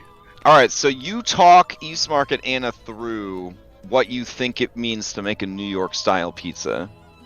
What All right, registers so- with Anna is it's flatbread with some garnishments on it. So- Yeah. Oh. And do they And don't mean like? forget cheese. And I think that you and Eastmark, your meaning of a flatbread would be like an unleavened, like Yes. That's hard, not- hard, it's like not, yeah, like yeah. hard ass, like round, travel biscuit kind of thing. Exactly. He's about to No, be no, We breadsticks. will say that it's thin and it- foldable. Because Oh, If it has thin to and be foldable, thin and soft. foldable. Okay. It has to be soft. Got to put a little Okay. flour when you're wrapping the dough and beating the This dough. sounds more like a pastry. Well, no, it's not sweet I generally. mean, You can make a savory pastry. He just can't believe that you would say something like that. Like he's so immediately he's triggered when you say that. Like Oh my we also need cheese. We have cheese, right? I don't know. I don't carry cheese on me. mean, you think I look like the kind of guy who carries a wheel of cheese in his backpack? I don't see goats, cows, or sheep here, so they probably don't have cheese. Irenia Ask says, You are the guy that has a wheel of cheese in backpack. Take out the cheese, Ismark. and he's They were saving this. and he takes out a wheel of cheese from his You backpack. know the rations we picked up from the stuff under the bridge? Is there anything useful in there? They are travel rations, so it's a Yeah. lot. Yeah, it's a lot of like nuts and dried meat. I mean, you could like rehydrate the meat with some some oil and some water and kind of get that working. They might have meat here. Like if it means getting a New York style pizza, they might be willing to contribute some ingredients here. So the big outlier is, do we have tomatoes? All right. So Uncharted Vistana, she leads you guys over to some supplies, and then you guys actually can find basically the things that you need to make this pizza. The success of this will be based on Eric or Reed giving me a history check with advantage, followed by a performance check to see if they can not only recall the best way to make a New York style pizza, but then instruct these two Barovians how to make it. I am not your guy for history, but I can definitely do a performance check. All right, Eric, give me a history check. Okay, can we split it? Can Eric make the history and Reed do the performance? Yeah, absolutely. You guys Okay, working as a team. Okay. I have disadvantage at all. All right. So Man, I should put a disclaimer warning like, any New Yorkers listening to this, please do not get pissed off at us. Do not get triggered by this. All right. okay, I'm gonna make it. It's a straight roll for me. Oof. Okay. All right. Okay. I'll So- see the toss if I have to. So, Eric, are you trained in performance?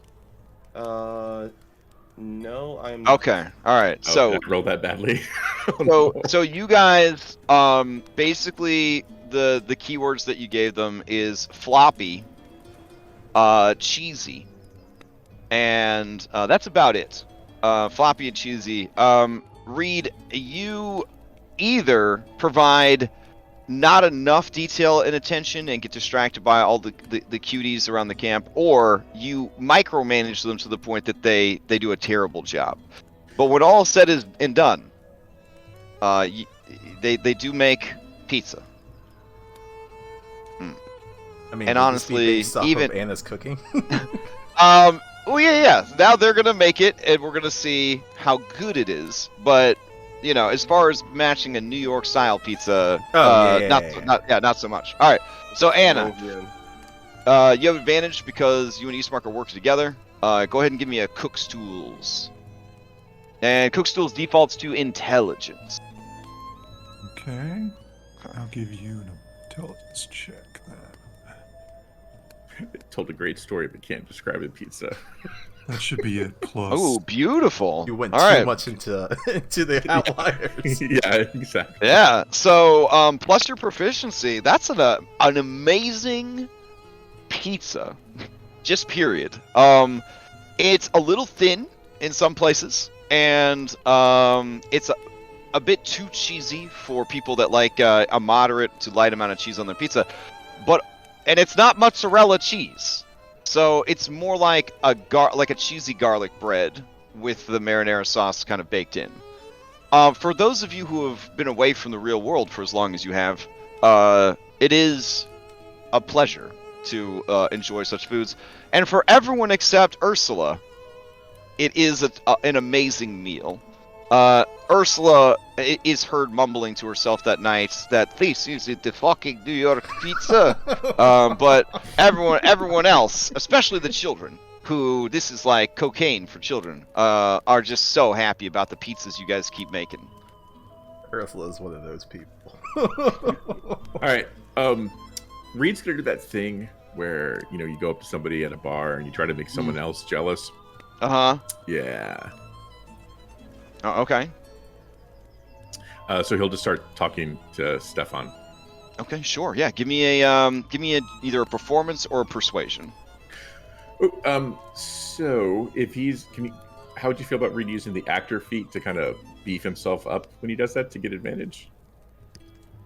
What do you mean the actor feat? Like your background feature?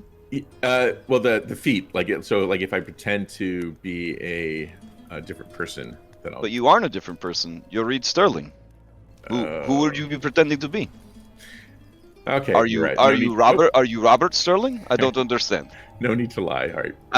You said performance or what else? Performance or persuasion.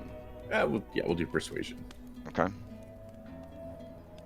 Oh my god. Oh no. Yeah, Grigory looks at you and Stefan. says, "Oh, you're playing with Stefan." Yeah. All right. So Stefan, as you approach him, he says, "Whoever you're trying to make jealous, don't use me as your plaything." And he takes his pizza and he walks away. You've rolled 2 natty ones in a row, bro. You might. It's a good thing we're not in a combat situation. All right. So, anyways, Eastmark misses try the whole again. That means you're due for a good one. Yeah. Right. Eastmark misses the whole thing. He's actually chatting with this Ilsa lady, and they are, seem to be getting along pretty well. Oh, I was gonna say Irenia, Mackenzie over there. Irenia's looking over at the exchange in the racist little sister way, where she knows that this is only going to end badly. She's supposed to be my wing woman. There's 2 Tiernans now. What happened? I couldn't see, so I thought maybe I didn't get put out right, but no, I just couldn't see. So I'm refreshing. Oh, okay. All right. So as night goes on, you do find out that a few of the Vistani have goods for trade if you are interested in such things. Is anyone interested in commerce? Do I see a rapier among anyone? I mean, yeah, I mean they're rogues and vagabonds. I mean, of course they have rapiers. Let's see. They have a lot of musical instruments, jewelry, art pieces, colorful clothing, and they even insinuate that they would sell you a map if you were interested. But it wouldn't come cheap, because such things are rare here in Barovia. But as Vistani, they know the roads, and they know them well. Anna knows the way to Valakai. We can buy a map there. All right, fair enough. All right, so with no trade happening, Well, I get. I'm still what? interested in that rapier. Oh, okay. They want to know what you have to trade for the rapier. So I have a 3/4 full jar of honey and some breath mints. Oh, yeah, they don't want that. Yeah, Oh, I don't offer the jeans. Yeah, 'cause I think that's probably. Oh, well, they did ask for the jeans, but if you don't want to trade the jeans, well, I feel like I would get in the short end of the deal at that end. You know? Well, I mean, if that's how you feel, so. You could always trade your jeans for some better, like I could really use a shield. Do I see a shield? Oh. Anywhere? And maybe some armor, maybe. So some of them, none of them seem to have any shields that they're using or within ready reach. But if you ask about a shield, they say, "I think we have a shield. We could trade." So perhaps a shield and a rapier for, and I'll pull out Reed's. They're probably skinny jeans. Let's be honest. They're probably skinny jeans.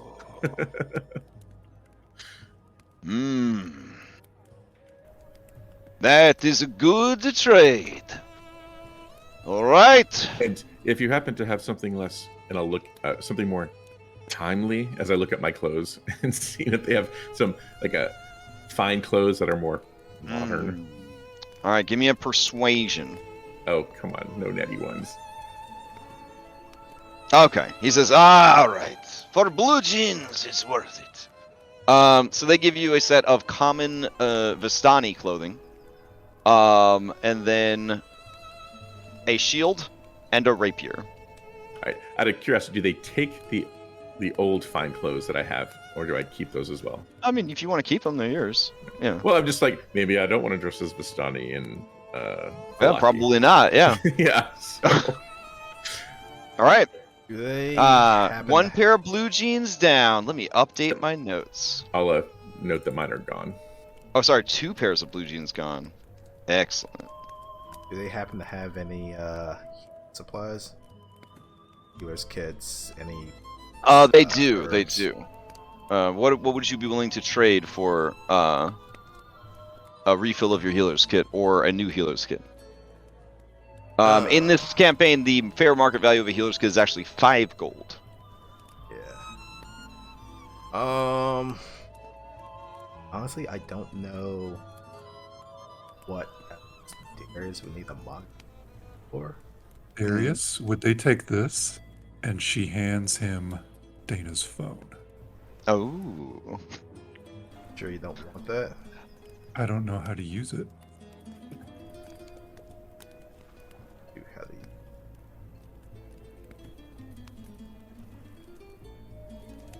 I mean, it's up to you, but she'll hang on to it then.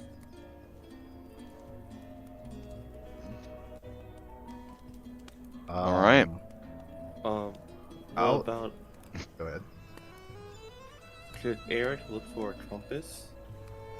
A compass. Oh my goodness. That works in Barovia. Well, yeah. Okay. I ask because it doesn't have any magnetic poles, so compasses don't actually. shit. Yeah, compasses don't actually work in Barovia. Oh, never mind then. But they'll gladly sell you one. Hold on. No, it's alright. It's you can use it. It's no point. I mean, it's buyer beware. All right, so they're looking for 100 gold worth of trade for this compass. That totally works here. You have to attune to it with your spirit first.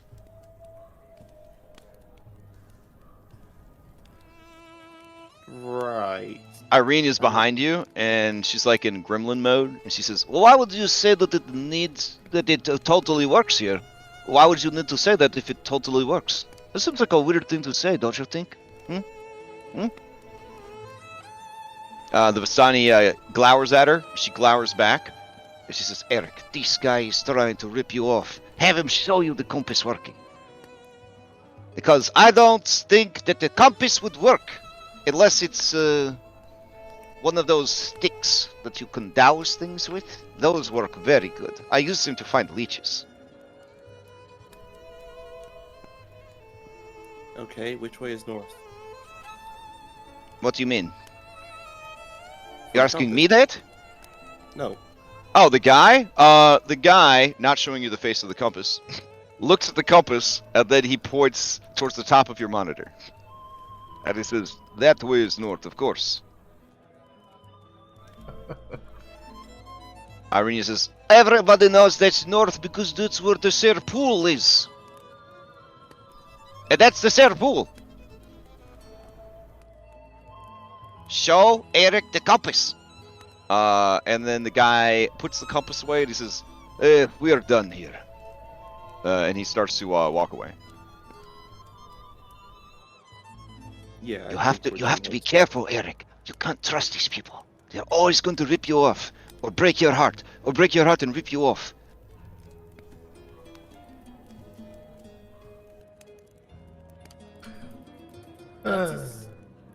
Okay, I understand. Well, while Pleased they're that having- she has taught you a valuable lesson about racism. She all but skips away. While they're having that conversation, Mhm. Darius will cash in a modern day token. Okay. For an extra change of clothes, which would have been Oh, okay. which would have been like probably like a long sleeve shirt and like another pair of jeans. Oh, okay. It was a pair of jeans, a jean jacket, a jean shirt. Canadian tuxedo. Yeah. All right, hold on, Darius.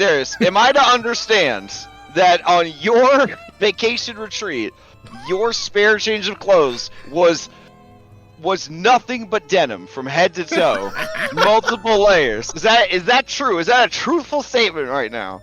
Oh my god. This is gonna say a lot about you as a character. I've seen those outfits before. That's not Darius's fit. That's not his fit. All right. So you have spare underpants, socks, jeans, and shirt, and maybe a hoodie. He's already Or- wearing a hoodie. It would just Okay. would have been shirts, underpants, socks, Alright. jeans. So he'll trade Okay. the jeans, and he'll ask what healing supplies we can get for this. Ooh, okay. Give me an insight and a persuasion. This will determine how your business acumen plays out. Oh, my poor boy. Here comes. He turns around to Mackenzie. They gave me a band-aid for my pants. Okay, that's a good insight. You get the feeling that you should be given a decent amount of supplies in exchange for these blue jeans. Okay. Okay. So let's see if you have the skills to make sure you get those supplies. Give me that persuasion. I'm gonna spend a DM inspiration on this. Okay. All right. Okay. My -3 negative persuasion. Oof. All right. I mean, you have a fax bow, but I mean, you might want to save it for something else. I got What? it. So. No. Who had the fax bow? Oh, Eric. Eric had the fax bow. So, nope. You're just kind of yeah. All right. They say Well, for something of that, I could give you this healer's kit. And your choice. This potion of healing or herbalism kit. Ooh. Can the herbalism kit refill healer's kits? No. Herbalism kit is used Nah. to do herbalism. I think it'd be used to Yeah. make potions. Oh, yeah. You would use it to process ingredients to refill it, but it wouldn't of itself refill it. Yeah. I'm sorry, I didn't understand the question. But yeah, it could be used for that purpose. Or used to make potions, correct? I believe Oh, I get yeah. proficiency. I believe I get proficiency in herbalism kit when we level up next. But you don't actually have herbalism kit on you. Right. And yeah, I think Darius will trade the blue jeans for a full healer's kit and the herbalism. All right. He'll give. You guys shake on the trade, and the Vistani all seem very happy.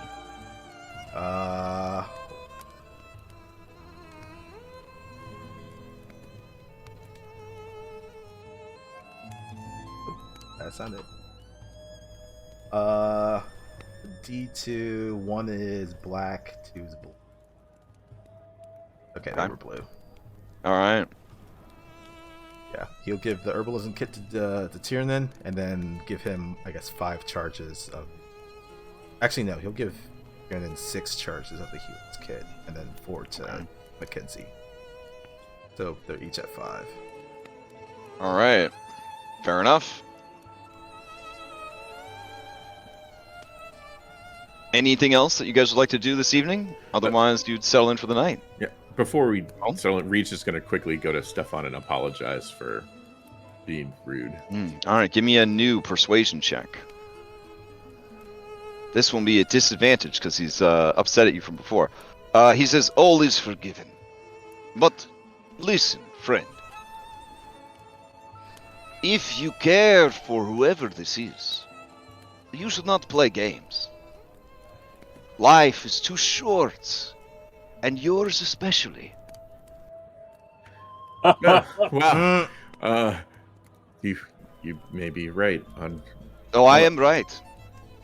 But that said, Ursula wanted me to talk to you. Oh, no. I am afraid that. Listen. I recognize myself in your eyes. I know what she's asked you to tell me. And I'm not telling you that. Mm. I am telling you that, as you said, this is your life. She has had her own. Although we want to honor our elders, you need to live your life for yourself. Mm. If that you do not see yourself bringing a child into this world, that is your business. And Well, do not to worry about what others want or think, because they have their own life to lead, and this is yours. So make yourself happy. I always do, and I never worry. I have to ask you, Reed, who is it among your number that has captured your heart so?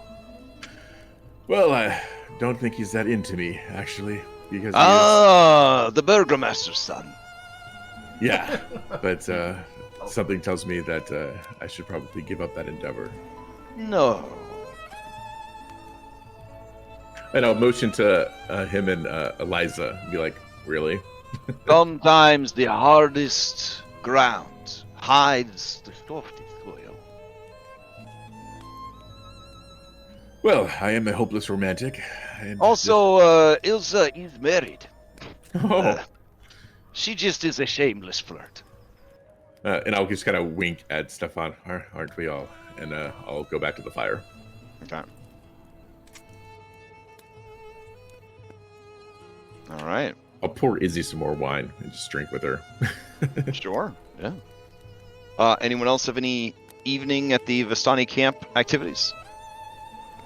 Yeah. Okay. Anna's probably a little lit because she hasn't had wine in quite a while. Oh yeah. And do you know what the knife game is, Crash? With the fingers and you. Oh, yeah. Yeah. Oh, Are you talking about that where you do the? Yeah. Okay. Yeah. I look for someone that might want to engage in a little entertainment. cough, Gregory, cough. Not a player character. Oh, of course, of course. Sure, yeah, I'll I give you my mean, other hand. once they're in, Yeah. once they're in their cups, they'd certainly be willing to try that. You talk about 5-finger fillet, right? Yes. Like, okay. And Alright. I'll see if there's anyone that's brave enough to coffer up a wager. Lee looks the type over by Ursula. All right, here's how it works. Do any of you want to challenge Anna to this game? Mm-mm. Mm-mm. Mm-mm. Eric, I Oh! will. Okay. Dang. All right. Well, first of all, what is the wager between you two, or are you just doing this for lulz? If Eric's going to participate, she'll do it for the lulz. I was going to try to get some money out of these folks, but I don't think it's going to happen. Okay. Well, you might lure them in by you guys participating. Sure. All right, the Vistana, they live fast, they live hard, they live dangerously. They think that this is great sport, and you guys have a kind of crate that you're using as a table. And how it works is, tell me your dexterity modifier, and I will tell you how many dice you will roll. And if you get a 1, you stab yourself and take damage. Nothing awful. But if you get 2 or more 1s, you cut off one of your fingers. Oh, shit. Would I be able to use sleight of hand for this? So with if you have training in sleight of hand, you have training in sleight of hand, you can re-roll 1 die once, and if you have expertise, you can re-roll 2 dice. Oh shit! I should be in this game. Can I be the hype man and just kind of like go around and Sure, just, yeah. Okay. just get everyone into it? All right, well, people take the measure of both Eric and Anna. And do you guys do any pre-game posturing? She just stares him down. Just stares us down. Can I All still right. podcast? Hold on, I'll play some more exciting music here. That's more of like we're all chilling. This is more rowdy times. Hold on. We need a reasonable individual to stop this. Where's Tiernan? Oh, Reed's building it up. So All right, Eric, Okay, so- welcome to the world of low wisdom. Anna, throw out a charisma and intimidation, please. Eric, do you put on any kind of game face? I put on a calculating look. A calculating look. Okay. question mark. Go ahead and give me a deception, charisma deception, or charisma intimidation.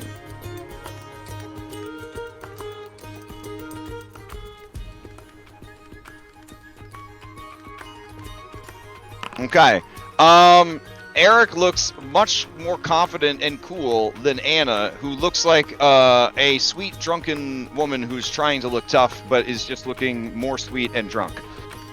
More wagers are being placed on Eric's success than on Anna's. Does anybody want to approach the Vistani bookie and try to get in on this action, or just let it play out? Are they actually betting money on this? Yeah, they're betting what looks like silver coins. I'll go to the bookie and say, since we're taking the risk and providing the entertainment, perhaps maybe the house takes a portion of the cut. The guy looks around and says, "Exactly, these are our houses." Well then perhaps a performance fee. Or perhaps you sleep in the woods. Noted. Enjoy.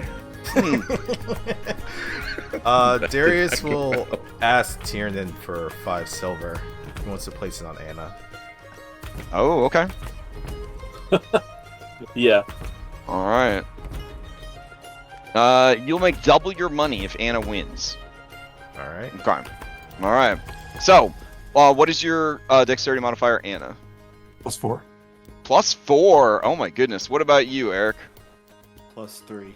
All right, Eric, you're gonna roll a D10 4 times, and Anna, you're gonna roll a D12 4 times. If you have proficiency in sleight of hand, you may re-roll a 1 if you get it. If you have sleight of hand expertise, you can re-roll twice. Because you guys have such big dice, the chances of you getting the 1 are pretty low. And you can roll them all at once, and we can just open it up in Foundry and look at the rolls. I'm gonna do that. Okay. So just roll 4d10, and Anna rolls 4d12. May the best one win. Oh, Oh no, Anna, do you have sleight of hand or no? I do. Do you have expertise sleight of hand? I do not. Oh, okay. So, you guys start taking the daggers and slow, faster.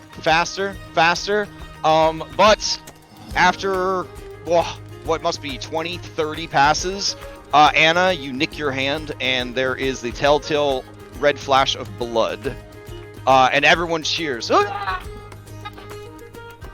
And silver coins change hands. People pat each other on the back, and everyone sort of cheers. Anna, it is, I guess, a D4 plus your dexterity. So let's see. Here you go. Oof. Yeah, you drunkenly just right through your hand at that point. You were just going so fast that you kind of split the webbing of your finger. Fair enough. All right.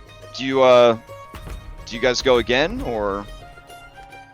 No, that's enough for her. All right.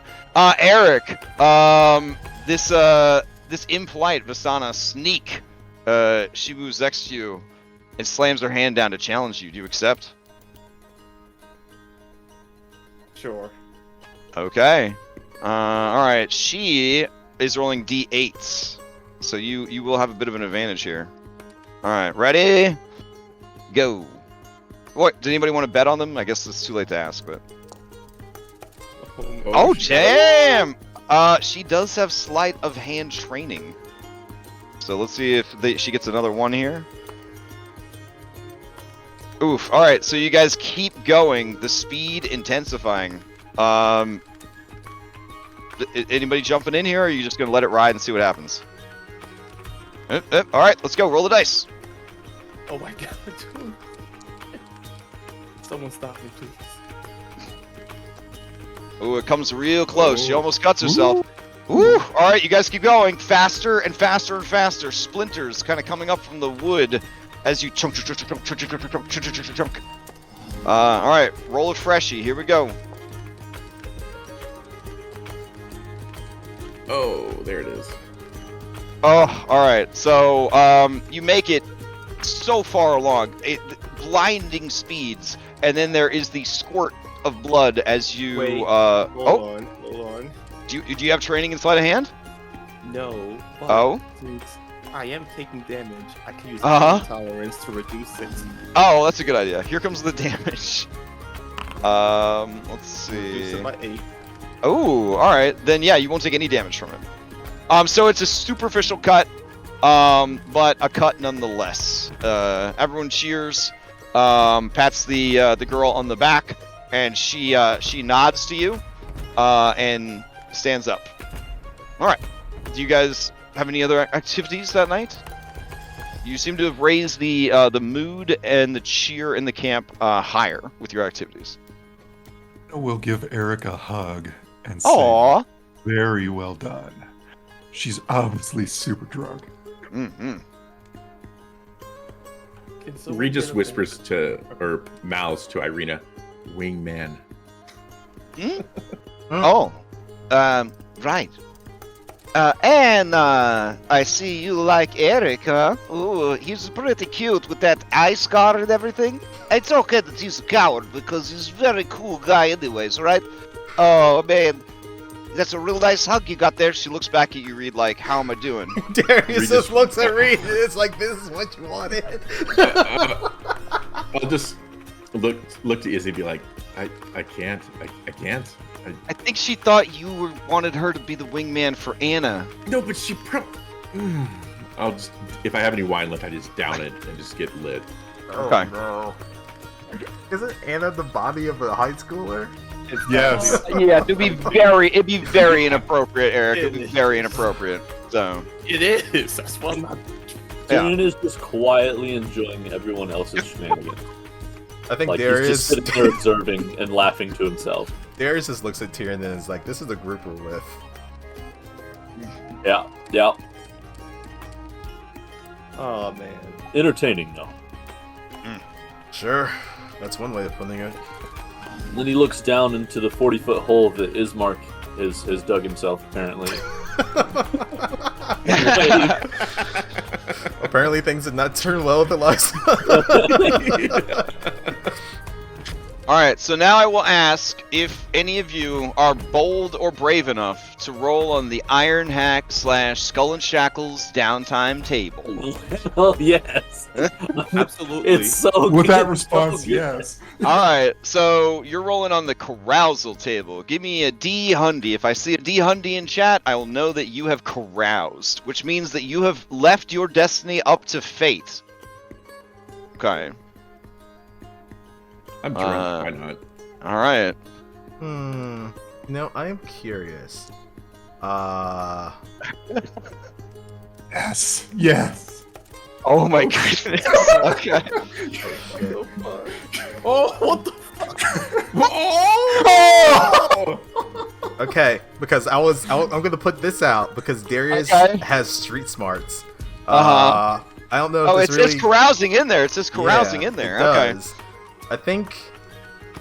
Gosh, I guess since everyone's drinking, he would probably, like, challenge someone to, like, just like a light sparring activity, just to kind of, like, show off a little bit.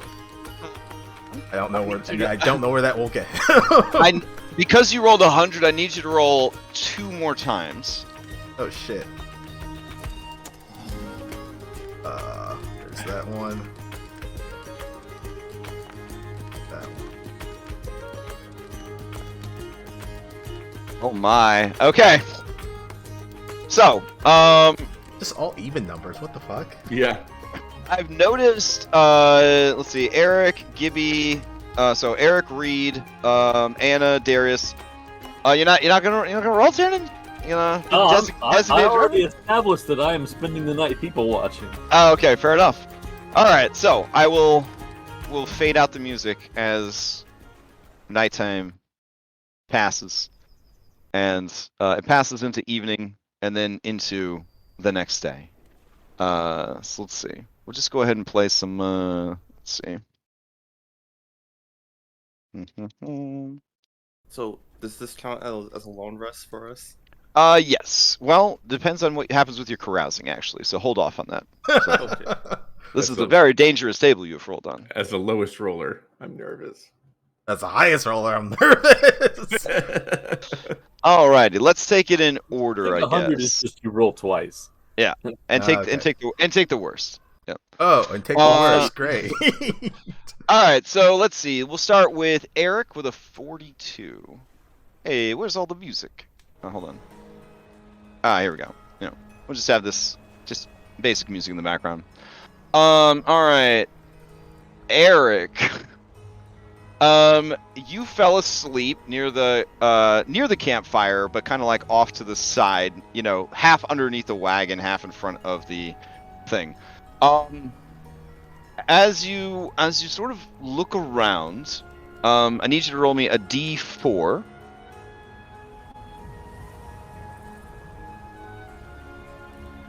Okay. All right, and let me see. Oh no. Okay. All right. When you wake up, you are no longer wearing your chain shirt. Or I mean, I guess you wouldn't have worn your chain shirt to bed because it's medium armor and it would have been pretty uncomfortable. But when you look around for your chain shirt, it is gone. In its place, you see that there is a fine pair of boots and a suit of studded leather armor.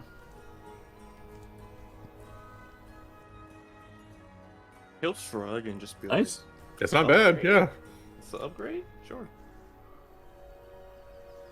I mean, for a Dex character, probably. I don't think a chain shirt's gonna help you out that much. Yeah, All right. Okay. So you would gain the benefits of a long rest. And let's see. Next up is Reed with a 38. Oh. Uh-oh. Okay. Well, that's weird. Hold on. Reed wakes up on the top of a tent nude, like with nothing. All right. Reed, when you wake up, something is sleeping on your chest. It's a carrion stalker. I'll I'm look sorry. at my chest. It is a lizard, and the lizard is asleep. It is about the size of a pet iguana. The lizard is wearing a collar. Okay, so he's obviously a pet, not a wild animal. Okay. I'll just kind of, without moving my torso, kind of look around. Do I see anyone that has a leash or like looks like they're missing a pet lizard? I mean, no. People have some people have woken up and are, preparing breakfast and living their lives. Yeah, you're just sort of, Okay. you're in like the awning that is like set up that they like. The base of it is a wagon, and then it pulls out the awning and attaches it to like 2 stakes or whatever in case it rains in the night. So like you're just kind of underneath that. There's other people sleeping nearby. Reed's that guy that loves animals but has no knowledge of how to deal with them because I have 0 to my animal handling. So he's like, he's the guy that would like feed, chocolate to a dog. I mean, he just doesn't know. Okay. Hey, little guy, and I will take one finger and try to stroke the back of the lizard. I wish I had cute lizard art, but because this is Barovia, all the animals are pretty spooky looking. Anyways, it looks at you. Oh, Jesus. I guess, yeah, it's not eating that giant bug, but it looks at you with its glassy eyes and its very sharp teeth when it opens its mouth. And it just lets out a hiss at you. Oh, okay. And I'll just slowly encourage him to leave by tilting. All right, give me a handle animals check. Oh no. Coming. Okay, yeah. You are able to sort of shoo it off of you. I will say, Reed, when you go to, get ready and check your pockets. Let's see. Do you even have coins? I don't have a single coin. You don't have any coins on you? Mm-mm. All right. Everything is fine, I guess. Yeah, they're like, this guy's broke. Yeah, they went to pick your pocket and you just sleep, and they're like, "He's got nothing. He's got a jar of honey." Like, yeah. Oh well. Okay. Then let's see. Moving on to Anna with a 99. Anna, I need you to go into secret chat. What the fuck? Oh no. All right. I'll meet you there. Hold on. Oh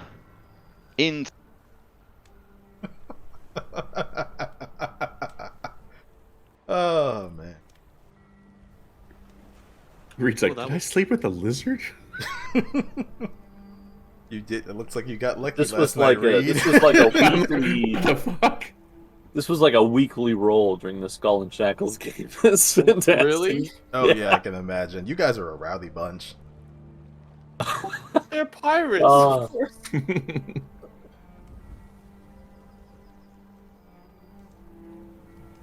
I am curious some of the dialogue Crash had said throughout the session. Oh, I put the cards in Discord. Oh yeah, I was gonna. Not the cards. Something I believe Ursula has said about orphans and souls. But she said there's an orphanage in the big city. Malachi, yeah. Yeah, but she said something about only like some have soul or something. I'm like, wait, what? Did no one else pick that up? I didn't catch it. Yeah, something About the like, children? yeah, something like the kids didn't have like souls, so maybe they'll like to have some here and teach it be Vistani and that. I think that same description was kind of used for the kids of that one lady whose husband turned to a zombie. Yeah, the zombie Yeah, barrel maker, that's his why I'm kids were like, definitely wait. soulless. Yeah, I and was then like, like wait, Eric hold as on, well what the fuck? seems like Eric the bartender also seems like he's kind of like that. Yeah, I call him Eric, just one syllable. I picked that up and I was like, oh damn. Maybe just a phrase they use, or perhaps some deeper meaning. But I just realized I'm like, what does she mean by that?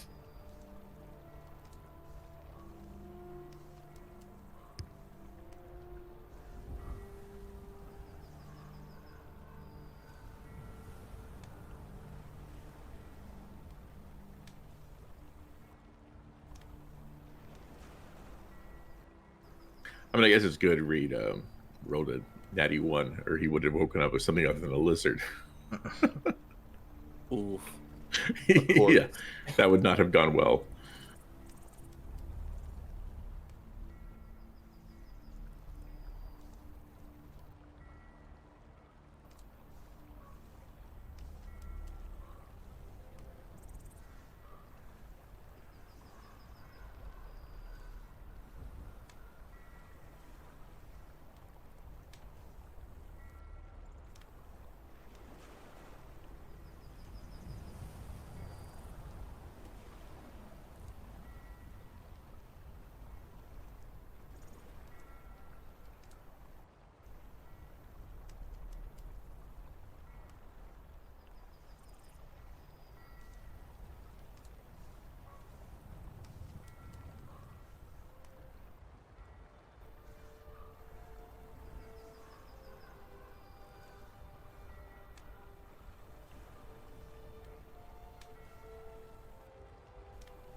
I think Darius is quite skeptical of the whole card reading. Like, now we have to do fetch quests and all this stuff, like a RPG game or something. In case we want to get out of here. I mean, I'm feeling like full Ren Fair vibes. Like he's into it. Yeah, Eric feels the same way. He's putting his faith in this because where else can you put your faith in this place? Tiernan's cautious because everything we've heard so far has been like the Vistana, sure, but they serve Strahd, and then now she's and like, and then they give us all this information on how to like defeat Strahd. That seems a bit off. Yeah, Darius is with you. Well, maybe there's a good tribe and a bad tribe. But she also said that maybe this is what he would want or what he wants. That was one of the possibilities. Yeah, that line didn't make sense to like why it's to happen if he knew about it. Some people get tired of the same old after hundreds of years, you know. Well, I don't think Eric hasn't told you about what he said about with Vasily. I thought you divulged that. No, I don't think he ever did. He told you about. Did he? I thought we did info dumps to each other after the dinner. I guess it wasn't after the dinner. It wasn't after so much the dinner, but like when we actually like met back up at the, I thought we did like to each other. But I could be wrong. I think that was after we did that for the zombie thing. Yeah, because before that, I know that me and Anna went to see Morgantha, or we came across her.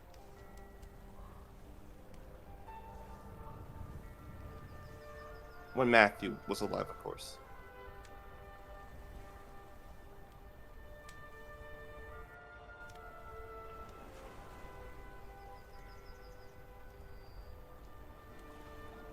I could be mistaken. I'll have to rewatch the videos.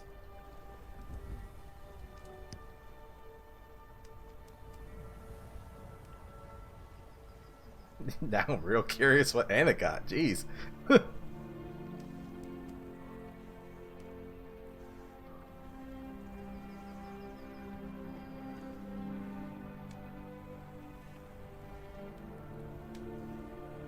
Anna has been accepted as one of their own. That would be amazing.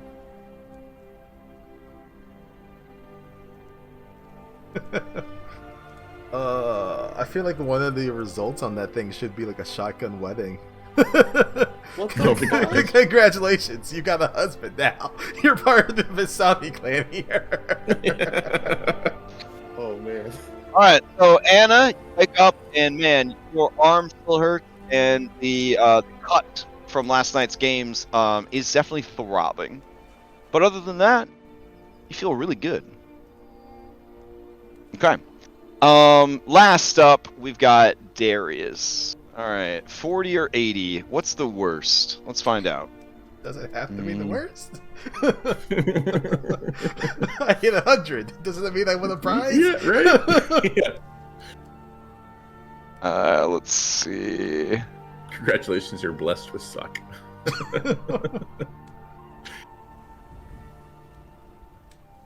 Oh You should get a no. boon for that. Okay. Oh man. All right, so Darius, you wake up when you feel someone's lips on your cheek, and you open your eyes and look through your bangs to see Elsa, walking away, adjusting herself. Oh no. Oh. Wow. Pissed off of Vistani husband and Ismark. Okay. I don't know what your reaction is, but that's it. That's the information you have. Also, under your blankets, you are in the you're naked. But whatever, I mean, again, player consents. If you don't think that Darius did anything, then Darius didn't do anything. But he did get very drunk, to the point of blackout carousing. So it's up to you. It's up to you whatever you're comfortable with. You know, in full honesty, I think Darius did find Eliza cute, but wasn't gonna actually do anything. But you know, alcohol was involved, so okay. It's so again, I guess he made the move for it.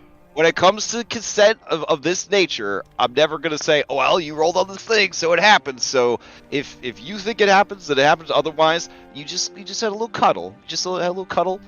Maybe fell asleep. Next to each other, kind of thing. But you know, you maintained your dignity and your pride and your honor or whatever. Or in this case, apparently, you slept with this man's wife. All right, cool.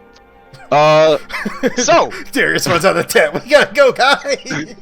Tiernan, you wake up early, I guess, right? Because you weren't drinking too hard last night, and and the camp, they have nowhere to go today. They have no jobs. They just live a peaceful existence of making art and music and sharing stories and fishing. And I mean, honest to God, like it's like one of them communes that you see that, you know, capitalist America tries to tell you is really bad, but they all seem really happy. And so you're like, is this a cult? But no, these are just people who live freely, off the grid, off the land, enjoying their lives with no pressures, with no responsibilities per se.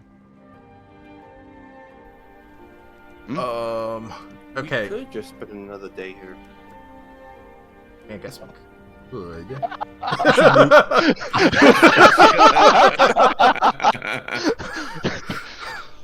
But for long rest purposes, so would this qualify as a sanctuary of sorts? Would it count as a sanctuary? Or at least modest accommodations to like get rid of like injury? I mean, who's gonna fuck with the Vistani, right? As long as you're in their good graces, this would count as this would count as a modest settlement, as it were. We should go to Valakai. I don't like it here. Irenia says, absolutely. Ugh. Man, you guys were drinking so much last night. It's like, wow, I could not believe that someone could fit that much alcohol in their body. I'll just shake my head at Irina for the absolute zero help she was to me last night. Why are you shaking your head? Do you not want to drink? I'll stop you next time. No, do you not remember we had a talk? What did we have to talk about? Tavern? At the tavern. You made me promise. Mm-hmm. Oh, Yeah. You wanted me to be. Yeah, you're horrible. Oh, Uh-huh. it just didn't feel like the right time, you know. No, of course not, because he was chatting up.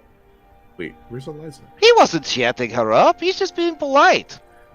Mhm. Women, they're always going after Ismark. He just kind of like, you know, He's like a steady tree in a thunderstorm. He just endures.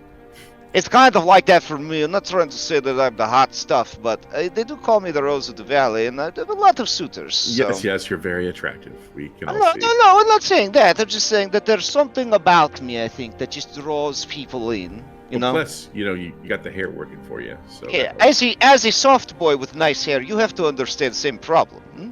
I mean, I sure the abs. I'm not soft. I'm just. Oh, but you've told me your secret. I'm not fooled by those. But those are real. I do 100 Sure. crunches every night. Oh, yeah? 100 crunches? I've never seen it. You must do them very fast. In the background, you see Darius doing one-arm push-ups. Yeah. one arm, clap your chest in between each one. Yeah. One-arm burpees. All right, well, I'm not G.I. Joe over there. I'm just saying. Like, But I mean, I might as well take it the view. I mean, take a julie a little bit. Actually, that was something I would ask. Did you get robbed last night? I put all of my belongings that mattered in my underpants. there was a lizard on my chest. Oh, that's neat. I mean, like, not a nice lizard, like a mini Godzilla. Like it. I don't know what Godzilla is, but you seem fine. Oh, Anna, hey, good morning. Good morning, Irina. So, I heard that you want to leave. I agree. Let's get out of here. You think that you could convince the others?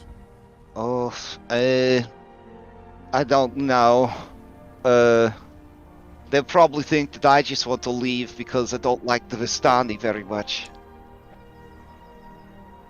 All we ask is one more day.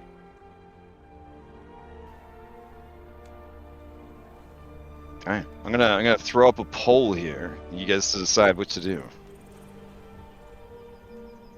So Reader to leave, but Gibby wants to see the Darius husband encounter. I was gonna kind of get to that eventually. Okay, so Winded, I got that from succeeding at a cost. That goes away, correct? Correct. Okay. Gone. Get out of here. Long rest. I have no more wounds anymore, so I'm gonna get rid of which one? Tearing wound. So that goes away because I don't have any wounds anymore. Correct, because it's a tissue wound. Yep. All right. And then I just did a con save, 17. So that would get rid of a second injury. Well, wound, and if it's a tissue-based injury, you could get rid of it. Yeah. Yes. All right. So that takes care of internal bleeding. This is probably the best Darius has felt in a long time. Mm-hmm. Not- It's not coming with- coming back to you, bro. It felt real good. It was a good time. You know, a nice rest, as it were. A nice rest. Yeah. Only other thing I have is this stupid missing hand. Okay. I guess he would. I mean, actu- she's good, but she's not that good. Like, yeah. It was she kicked in the ignition to Darius' But you car. know, the abbot at the Abbey of St. Markovia could probably do it. It'd be like a little baby hand, like Deadpool. Every time she says that, the token pops up, and I'm like, son of a bitch. I don't even think Arena is there, but Darius is hearing her voice in the back of his head.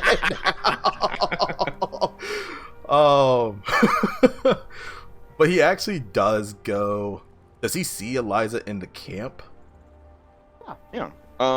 You see her, and she is kissing with a her. 7-foot She is tall guy. she is kissing her husband. You think it's her husband because they're kissing, and they are rubbing their noses together, little Eskimo kisses or whatever. And then when she sees you approach, she smiles very big, and he smiles very big, and she says, "Oh, there you are. Oh, you slept like a bear, hmm?" An open marriage. I did. Thank you for helping me get to sleep. I was quite wounded. So thanks. Oh yeah, here. So she's like, we'll just put her over here, and her husband, right here. Oh. Okay. Okay. Wait, hold on. What? All right. You hear a raven, and you do see the blue raven. And it is kind of perched on top of the tent over here, just kind of watching you. Elsa looks up at the raven and kind of narrows her eyes, and then quickly changes her demeanor and looks back at you and says, "I'm sorry, I was distracted. What did you say?" Thank you. Oh, for our hospitality. Yes. I'm sure. Yes. And he'll just give a nod to her, give a nod to the old man, turn around, and head back to the crew. So Iosif begins to speak, but you walk away. Okay. Oh, well, I mean, if he hears he's about to say something, okay. He'll stop Yeah. and turn and look at him. He says, so will you and your friends be leaving today? We're still missing 2 more votes. 2 more votes. Oh. Yeah. Oh, right. Honestly, go to the woods, see what happens. Nah, fam. No. What? Oh, okay. We got three for head to Valka, so it sounds like you are heading out. All right. Yeah. Then Darius will kind of, I guess he's overhearing them talk about it, and then he'll talk to the old man. Yeah, I think we're gonna head to Valakai today. So the man is old. He's definitely like in his 50s. You realize the more you're around Elsa that she's definitely like in her 40s. Like she is an older woman for sure. Like this was a cougar on the prowl last night. Oh my god. Nice. Yeah. And she This sunk her paws into me. So Iosif says, it was quite a celebration last night. It is good to have people visit that know how to enjoy life. So many of these Barovians, they live in fear and superstition. Their lives pass without meaning. But you outsiders are always a breath of fresh air. I think it was because how we came here. Everything that happened. It's been pretty hard. So this was neat. Yes, well, you would be wise to remember last night, and all of the wonderful things that you were able to enjoy. The pizza, the wine, the music. Yes. You need to live your life. Do not be afraid of it, because you and your companions do not have long to live. I met a man once, and he told me some wise words. He was an adventurer, and he said to me, Yosef, I'm looking to be here for a good time, not a long time. And he was right. You don't be afraid to live life, because you never know when it's over. And he reaches out and he gives your arm a squeeze. Wise words. My uncle used to tell me not to be a homewrecker. So if we do end up leaving this place, probably best to not leave it in a worse state than what we found it in. A home wrecker? Is this someone who demolishes houses? Something like that. If He raises a bushy eyebrow at you. if you consider your family to be a house. Oh, no, family is the most important thing. The sacred bond between spouses and family, bloodlines and children, adopted family or otherwise. Anyone who would come between that sacred trust, they will meet a fate worse than death. Hmm? Give me a insight check, Darius. Insight. Oh, okay. Yeah, you realize that he does not know that you slept with his wife, and that his wife is sending you eyeball messages that say, "Be careful, your life is in danger." Yes. I Okay. think he's just going to extend a hand to was it Yosef? Yeah, Yosef. Yeah. Yosef, and just be like, "Thank you for your hospitality. It Mm. was enjoyable." Good luck on the path. You'll just give a nod to him, shake his hand, Mhm. give a nod to Eliza, shake her hand, and just. In the morning before you get ready to take off, Reed just goes up to Stefan and just thanks him for the advice last night and tell him to keep his chin up and stuff like that. Friendly banter type stuff. All right. Irenia walks up to Mackenzie and says, "Thank you for keeping an eye on him." And then Mackenzie just shakes her head and looks at you, Tiernan, and then gives you an apologetic look. All right. From Mackenzie? Yeah. It's good. It's fine. It's fine. Anyways, so Eastmark says, "All right, are we headed out? Where to? Valakai?" Malachi. Well, this was not the worst experience of my entire life, so that's good. It was actually enjoyable. Well, I mean, it was all right. I don't need to go crazy. I mean, for the shit that we've all been through within the last 72 hours, this was kind of welcome. Well, I'm glad you had a good time. Where's Reed? Oh, there he is, all the way over there. All right, Reed, are you gonna get left behind, or? When I notice everyone's going, it's like, oh, Yeah. We'll talk later. Bye. Oh, perhaps. Good luck on the path, Reed. Yes, and you too. Oh, question. From the rot disease, I think my con had gone down by 2. Does that restore? Yes, now that you don't have it and you get a long rest, it does. Okay. All right, as you guys depart, the Raven takes flight. Which direction? It just seems to be winging around, keeping an eye on your progress. Can Eric approach? It's in the air, but so probably Oh, not. I thought it was. Oh, no. Yeah, it took flight, and so it's like just fly. It's winging. You occasionally see it through the canopy of the trees that kind of hang like a tunnel over the road. You do occasionally catch it and see that it is probably the same Raven keeping you guys in sight.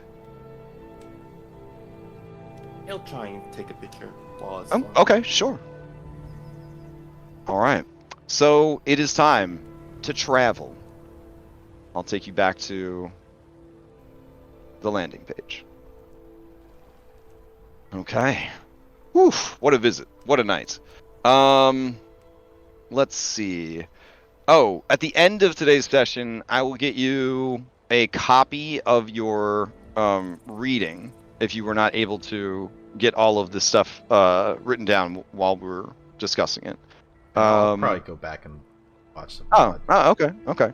And then if you guys don't mind, I'll put the cards here on the table next to your cards so that you can remember what the cards are. All right. And my understanding is you're going to use the wagon, you're going to stay on the roads, and you're going to head towards Valakai. That's the plan. Yep. All right. Sounds good. Okay. Do we get a travel sticker? Oh, yes. Thank you. You got a Sarah's Pool travel sticker. All right. Let's see. Serpool. There we go.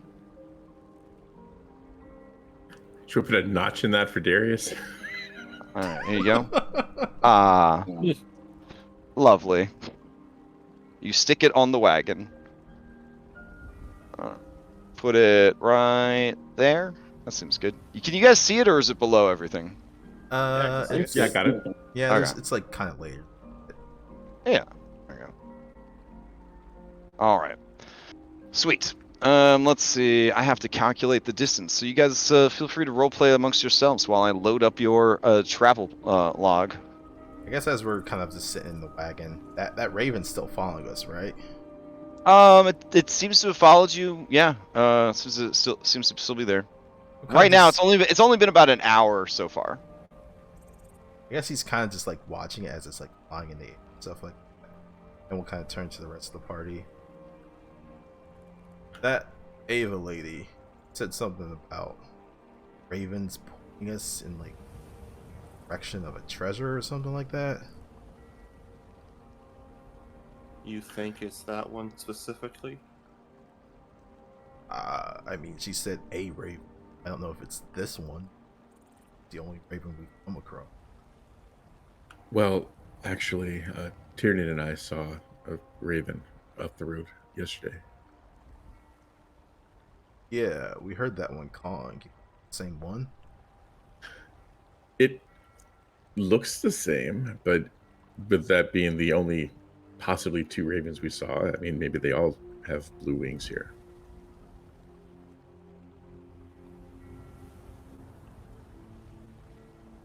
All right, I gotta tell you guys, it is going to be you've got a cart, and that's good. But the cart is only going at a, let me check what its travel paces. Yeah, so it's no faster than if you were walking. It's just less impactful on you guys, and you can carry supplies essentially. So it's gonna take over 2 days to get to Valakai. That means you will be camping on the road in the wilderness, perhaps. So just something to sort of keep in mind. I'm sure nothing could go wrong doing that. Yeah, I'll ask We Ismartin. got supplies from from Barovia and from I guess some of these people, right?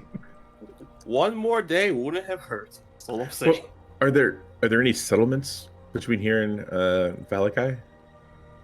Nope. So we're turning around, guys? No? Why would we turn around? I just felt a bit happy staying over there in their camp. I don't know, with everything that's been going on. Now it should be, as long as nothing goes wrong, you should get there by evening of the second day. So you're only gonna have to stay. You only have to camp one night on the road. I mean, it's not One raining and we're on the road, so All right. So you're on the road, so you have the least chance of encountering anything. So let's see how it goes. Does Anna have a broken arm? It does.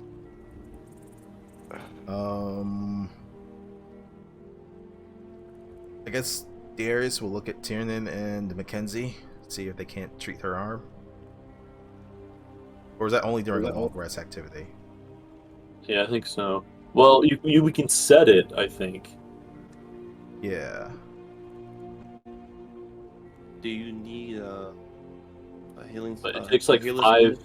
five uses of a healing kit. Yeah, I know I bought and then one. it takes an hour. I know I bought one. You guys used 5 out of it. You guys used the whole thing. 'Cause Yeah, I we think, end up using the whole thing. Oh shame. Okay, let me delete that. So we've got a total of I think 10 charges of healing kit left between Yeah. the party at the moment. Mackenzie has 5. And Yeah, now we got 5. Mackenzie, would you set my arm, please?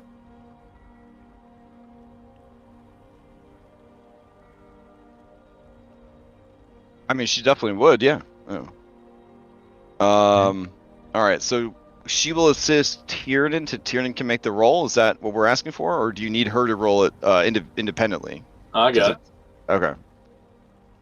All right. this would Okay, so you guys travel 28 miles. 28 miles. Not bad at all. However, your luck, as it were, with the rolls and whatnot, does start to run out around the 6th hour of travel.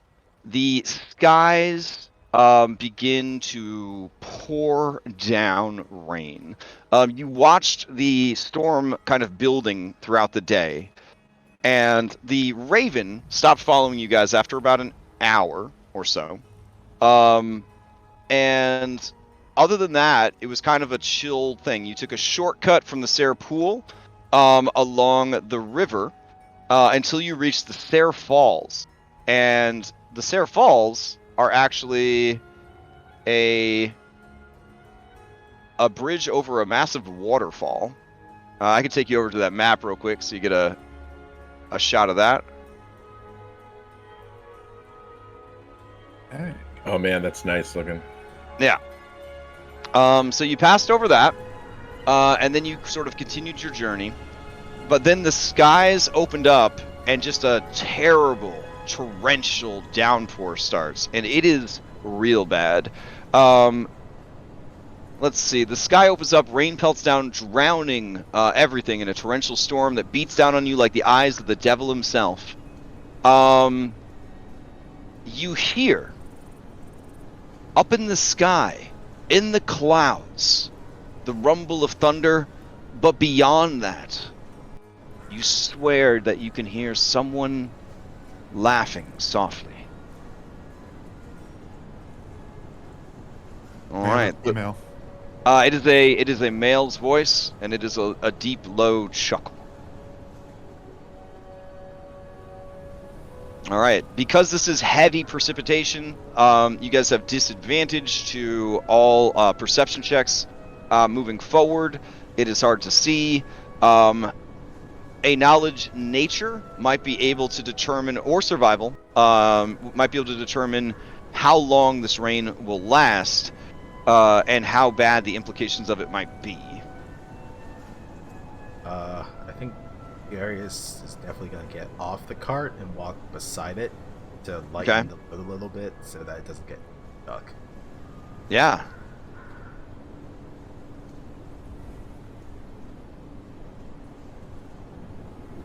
Probably advises some other people to also kind of walk as well. So survival, I've got a +4. Is anything better? Go for it. All right, Tiernan, you have no idea how long the rain will last. Maybe a couple hours. Reed will do his best to cover Izzy and Mackenzie, whoever's next to him, like from the rain. All right. So, do you pull off the road early and try to rest for the night and wait out the storm, or do you try to continue traveling through the storm? You have 2 more hours of travel if you wanted to take them before you have to start making constitution checks. We waited it out. Yeah, is everybody okay with just pulling over to the side of the road and trying to wait out the storm? I'm fine with that. Okay. All right. So I need a survival check from someone so that they can determine if they find a good place or not for you guys to kind of pull off the side of the road and hunker down. I'm trained in survival. Can I All right. give Tiernan advantages? I know you're probably Ooh, yeah. Yeah, if Tiernan is also trained in survival, sure. So Tiernan, give me a check. All right. You got a pretty good roll. You are able to find sort of a copse of trees off the side of the road, and there's a thicker canopy there. It is not much, but it's better than being fully exposed or going deeper into the woods. And I suppose you must hunker down and just endure the storm. So I have rolled per the travel encounter rain how long it is actually going to take. and I will now roll all of those checks to see if anything happens to you while you're waiting. How many hours are you willing to wait until it's over, or will you just eventually just give up and accept your fate, as it were? To lightens up, I guess. Okay. I mean, we want to make camp before dark, right? So, Mhm. do we know how So- much? Yeah. Let me grab the clock real quick. Okay, so you guys would have probably left Sarah Pools around, we'll say 8, and then you traveled 6 hours. 1, 2, 3, 4, 5, 6. So it's only about 2 in the afternoon. And you're gonna wait to see if this lets up. Okay. So here we go. Mm-hmm. Okay. 2 hours have passed. The rain is showing no signs of letting up. I mean, guys, we're all from Seattle. We know it can rain all day. Are we sure we don't want to press? How many days that you just said? It was just like 2 in the afternoon? Yeah, it was 2, but now it's 4 because you waited Oh, 2 it's 4, hours. it's 4? Okay. I don't know. Press on for another couple hours and then camp? By a couple, you mean 2 more hours? Because Sure. by the time it's 6, it will be dark. Or at least getting to that point. Yeah, it gets Yeah. dark around 6. So Like, Yeah, with as much light that we have, let's travel and we camp. okay, so you're gonna try to travel in all of this. Got it. All right. Just for 2 hours. Okay. Does anyone have proficiency in land vehicles? Darius does. What- I do. All right. All right. Yeah. Okay. Someone throw out a land vehicles check. This is wisdom based. Okay. I can do that. So proficient wisdom, that'll be the I- same as my survival roll. So Mhm. I do Okay. have advantage on those checks, but if it's wisdom based, you don't take. I'll give you advantage all right. because I have tech. Okay. All right. You are able to keep the cart. Excuse me. You're able to keep the cart from getting mired in the mud, but the pace is slow.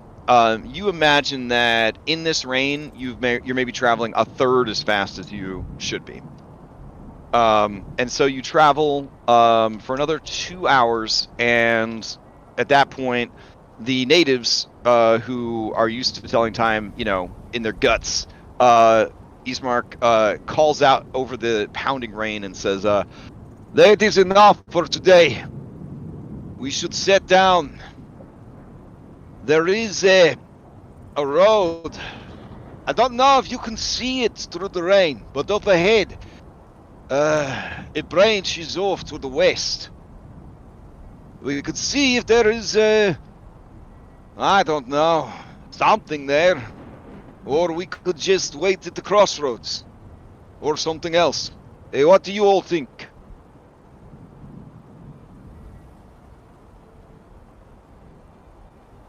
I'll throw up a poll. Choose your own adventure style. We could just ask Ismark his own opinion, honestly.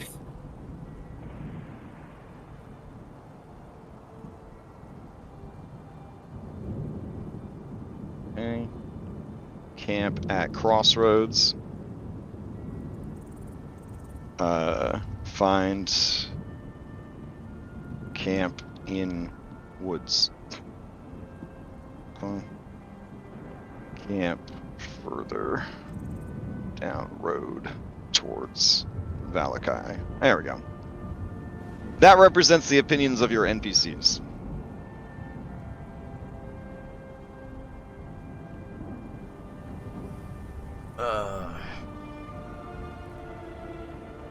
Does anyone know where the side road would go? Dark and- now or is it just getting dark? It's the sun's getting ready to set. Sun's Yeah, getting real yeah. low, big guy. Okay. Anna, give me a history check.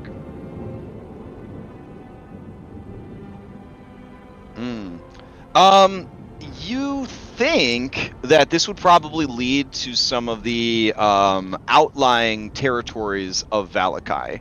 Even though you're still very far, over a day away, Valakai has holdings that stretch for miles outside of the actual city limits. You know, like old-timey kingdoms do. So it probably leads to outlying like farmland, ranchers, things like that.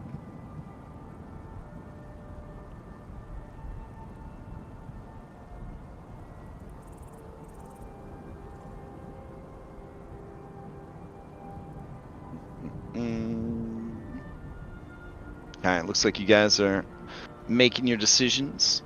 Cool. Alright, looks like you're gonna check out the side road before calling it for the night. Let's see. What is down that side road? Ah. Okay. Of course, cake or death. Maybe we should have gotten that map.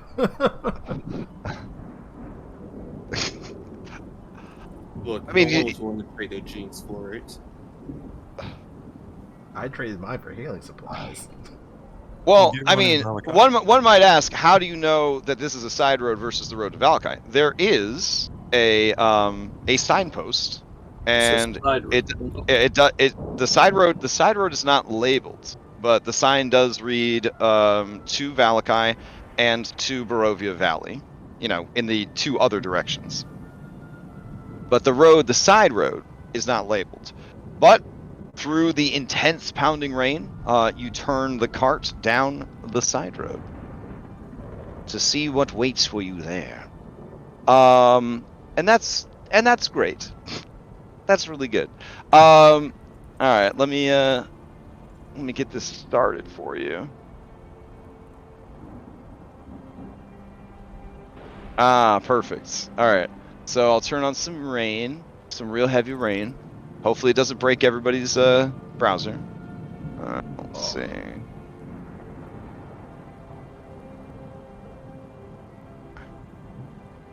Okay. And so off in the distance through the rain, you can see a lovely little windmill. Got your answer to your question, Reed. Yep. He's like, oh, okay. Oh wait, that that's is lovely. Oh no, I wanted to show you the approach. Here we go. There we go. That's a much better, more inviting scene. Well, all right. It's better than being in the rain. Is that? Do we see the smoke from the? I assume a chimney. I think Tiernan would probably see it. He's got a very good passive perception. Okay. But everyone else, like the rain is terrible. Like this is the rain, like that comes down and comes up at the same time. Like no matter which way you're facing, it's hitting you in the face. Like it's that kind of rain. All right, and I think that actually brings us to time with like with this off in the animated distance. bush. Yeah, it's getting blown real hard by the wind. Okay, so we'll stop there with it essentially coming on sunset, and there being this mysterious windmill off in the distance. All right, cool. Pause, and we'll continue next time. All right, take you back here for now. All right. Congratulations on getting your tarokka reading taken care of. Let me check something real quick.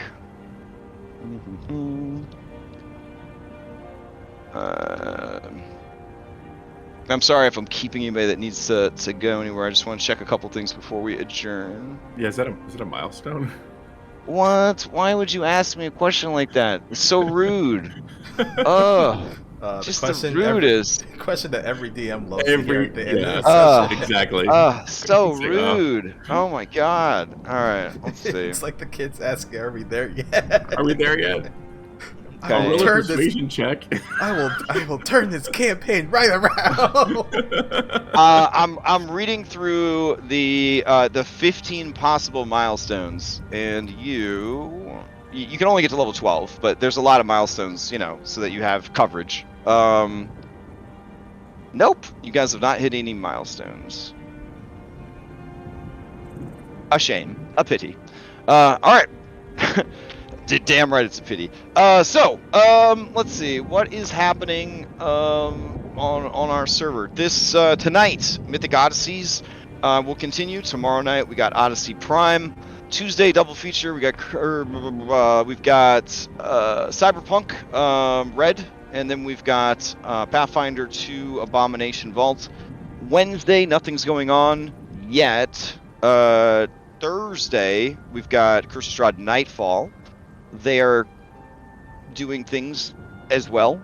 And then Friday, we got some more vodcasting. Saturday, Red Hand of Doom continues. And then Saturday night, we'll be playing some more Solasta, Crown of the Magister, 4-player co-op.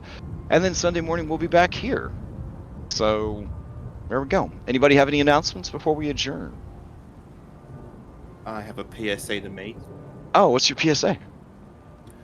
For our audience members who are watching this Curse of Strahd game and have noticed that there's a blood hunter in the party, by all means, do not play this class with these rule sets. You will suffer a lot. I think everybody suffers a lot. That was kind of the theme, was suffering, but... You will suffer even further. Fair. You're gonna definitely pull a Molly. Like, it's 100% gonna happen. Oh yeah, for sure. Don't say that. Come on. You got the sense at the Vistani camp that they would not wager any money on you guys being the ones to succeed at what is happening. They treated you guys very well, like you're nice to a friend with a terminal illness. Like there was a Make-A-Wish Foundation over there. They were just trying to be real nice to you guys. Oh, so that was a pity one night stand. I get you. Who knows? You know, who knows? It's even worse. I'm sure everything will be fine once you make it to Valakai. I'm sure everything will be fine. She looked at Darius, is like, let me hit that before it goes I'm away. sure nothing sinister could possibly be happening in every location in this campaign. Like, surely not. I can also give you, because technically you made it here, I can give you the windmill sticker. Let's see. Yeah. Okay. There we go. Look at that. I wanted to ask you, as we had hit the windmill when you had back to our conversation with Morgantha. She mentioned she lived near Valakai, right? Yes, she did. Did she ever say where, or she just lived near it? I'm not sure. I mean, a windmill off a side road about a day out. She said she had a bakery outside of Valakai. Yep. I'm looking at this. I'm looking at this travel sticker, and I'm seeing the word bakery there. We're turning around. Fuck it. We're not going here. Really? Because I'm seeing the word bone grinder. Well, sir, that says stone grinder. That's an S? Yeah. Oh, I thought that was a B. Yeah. Like, oh. Because they have a stone millstone that grinds up, grains. Like that's what. Yeah. Oh, well, then we're good. It'd be spooky if they called the windmill bone grinder. Agreed. Yeah, that's weird. Man, this spooky place calling something by a spooky name. I don't know. Guys, we're turning around. We're not Well, going here. you have until next week to figure it out. It's a sandbox game. You are under no obligation to go there at all. Oh, right. Alright. I think a couple people are also running box sets of Pathfinder 2. I think Sylvie has something going on tonight. Okay. And I know Red's game went yesterday, but I don't know if anyone recorded or streamed. I don't no think one's anyone. Yeah, I don't think anyone ended up doing that. So. But yeah, that's also a thing happening. I think that's pretty much it for like some of the other people. I think. Okay. Let's see. Well, does anyone have anything else? Otherwise, you're free to go. Before you go, can you set up the broken arm thing on Anna? Oh yeah, sure. Give me 20 d6s. And did you get a DC 15? Yes, Yeah, I we, think. with okay. advantage, we got like a 22. Oh yeah, good stuff. Oh my god. All right, it's pretty busted. It's pretty busted. All I right, think I'll that's set what up I rolled for mine. Yeah. Like 70 or something? I think it was All like right. 75 actually, or 76. It was like that. Which somewhere arm is this? there. Broken right arm. Okay, broken right arm. And then I And- cured it within 3 days because of all the healing abilities I Yeah. have. Yeah, I It's just almost bumped the one that I could supernatural. after It's I got almost it set, too. supernatural. It's almost like this place kickstarted something within him. Yeah. All right. So now you should have a thing that will track 75 points of dedicated healing. Thank you. All right. Sweet. Okay. I guess I'm just gonna hang out for a Oh. little bit while I get your tarokka card set up and all that. Tiernan, did we use your charges or Mackenzie's? I haven't taken them off of mine. I can. We can split Actually, it. probably since I have healer, maybe we should take like 4 off of Mackenzie and like 1 off of me. Yeah, that's what I was thinking. So she'll just have 1 just in case she needs auto stabilize. Why would that happen? I don't know, Crash. Okay, I was just curious. Just remembering Just in some stuff case we from a get banner read on that the arousal charting. Yeah. To be fair, Okay. the last maybe 3/4 of everyone we talked to last night did say we were going to live very short lives. So Yeah, they Live did. them to the fullest. They're just practical, that's all. Alright. And then I will get you guys a copy of the exact wording of the telling if you would like it. So that way you might be able to keep thank you, track good sir. of it. Uh-huh. Yeah, I think I got. the I cannot place- express to you enough that your success and survival does depend on that reading. Oh. Yeah. Oh. Yeah. Well, like It's a sandbox game and everything is optional. But those 5 things are very important. Not mandatory, but they're pretty damn important. I mean, 2 things said they were in the castle, right? Specifically, the priest was a castle, and the dungeon, I think, both said castle. Yeah. Wasn't the Berserker? No, it wasn't. No. Berserker said crypt. Said a crypt. Which Mad may or may Dog's not crypt. be at the castle as well. True. And then we got a tree on a hill, and We got An the evil beast. tree on a hill. yeah, evil tree on a hill, and then the beast. Yeah, which I don't know who that. A beast. Okay, so we had some sort of ally at least. So I wanted to make sure that I got the namings of these correct. Wisdom was priest, courage was the druid, strength was the berserker, alliance station dungeon. That sounds right. Sounds right. I'm gonna post it up though. Yeah, Dom's a little early. What do you mean? He's in the mythic voice chat. Oh, that's weird. Alright. And I think the priest was like a holy symbol. Druid. Oh god. You know what? No, the I'll priest I'll was just wait. knowledge, right? You could just wait till I Yeah. give you the document. He said it's supposed to be still on. There's that. It's crazy, but players be patient. I promise. I'm really setting up the document. It's just a pain in the ass to format stuff in Foundry. So There. Alright. I'm going to cut the stream. Thanks everyone for watching. Catch you on the next one. all right.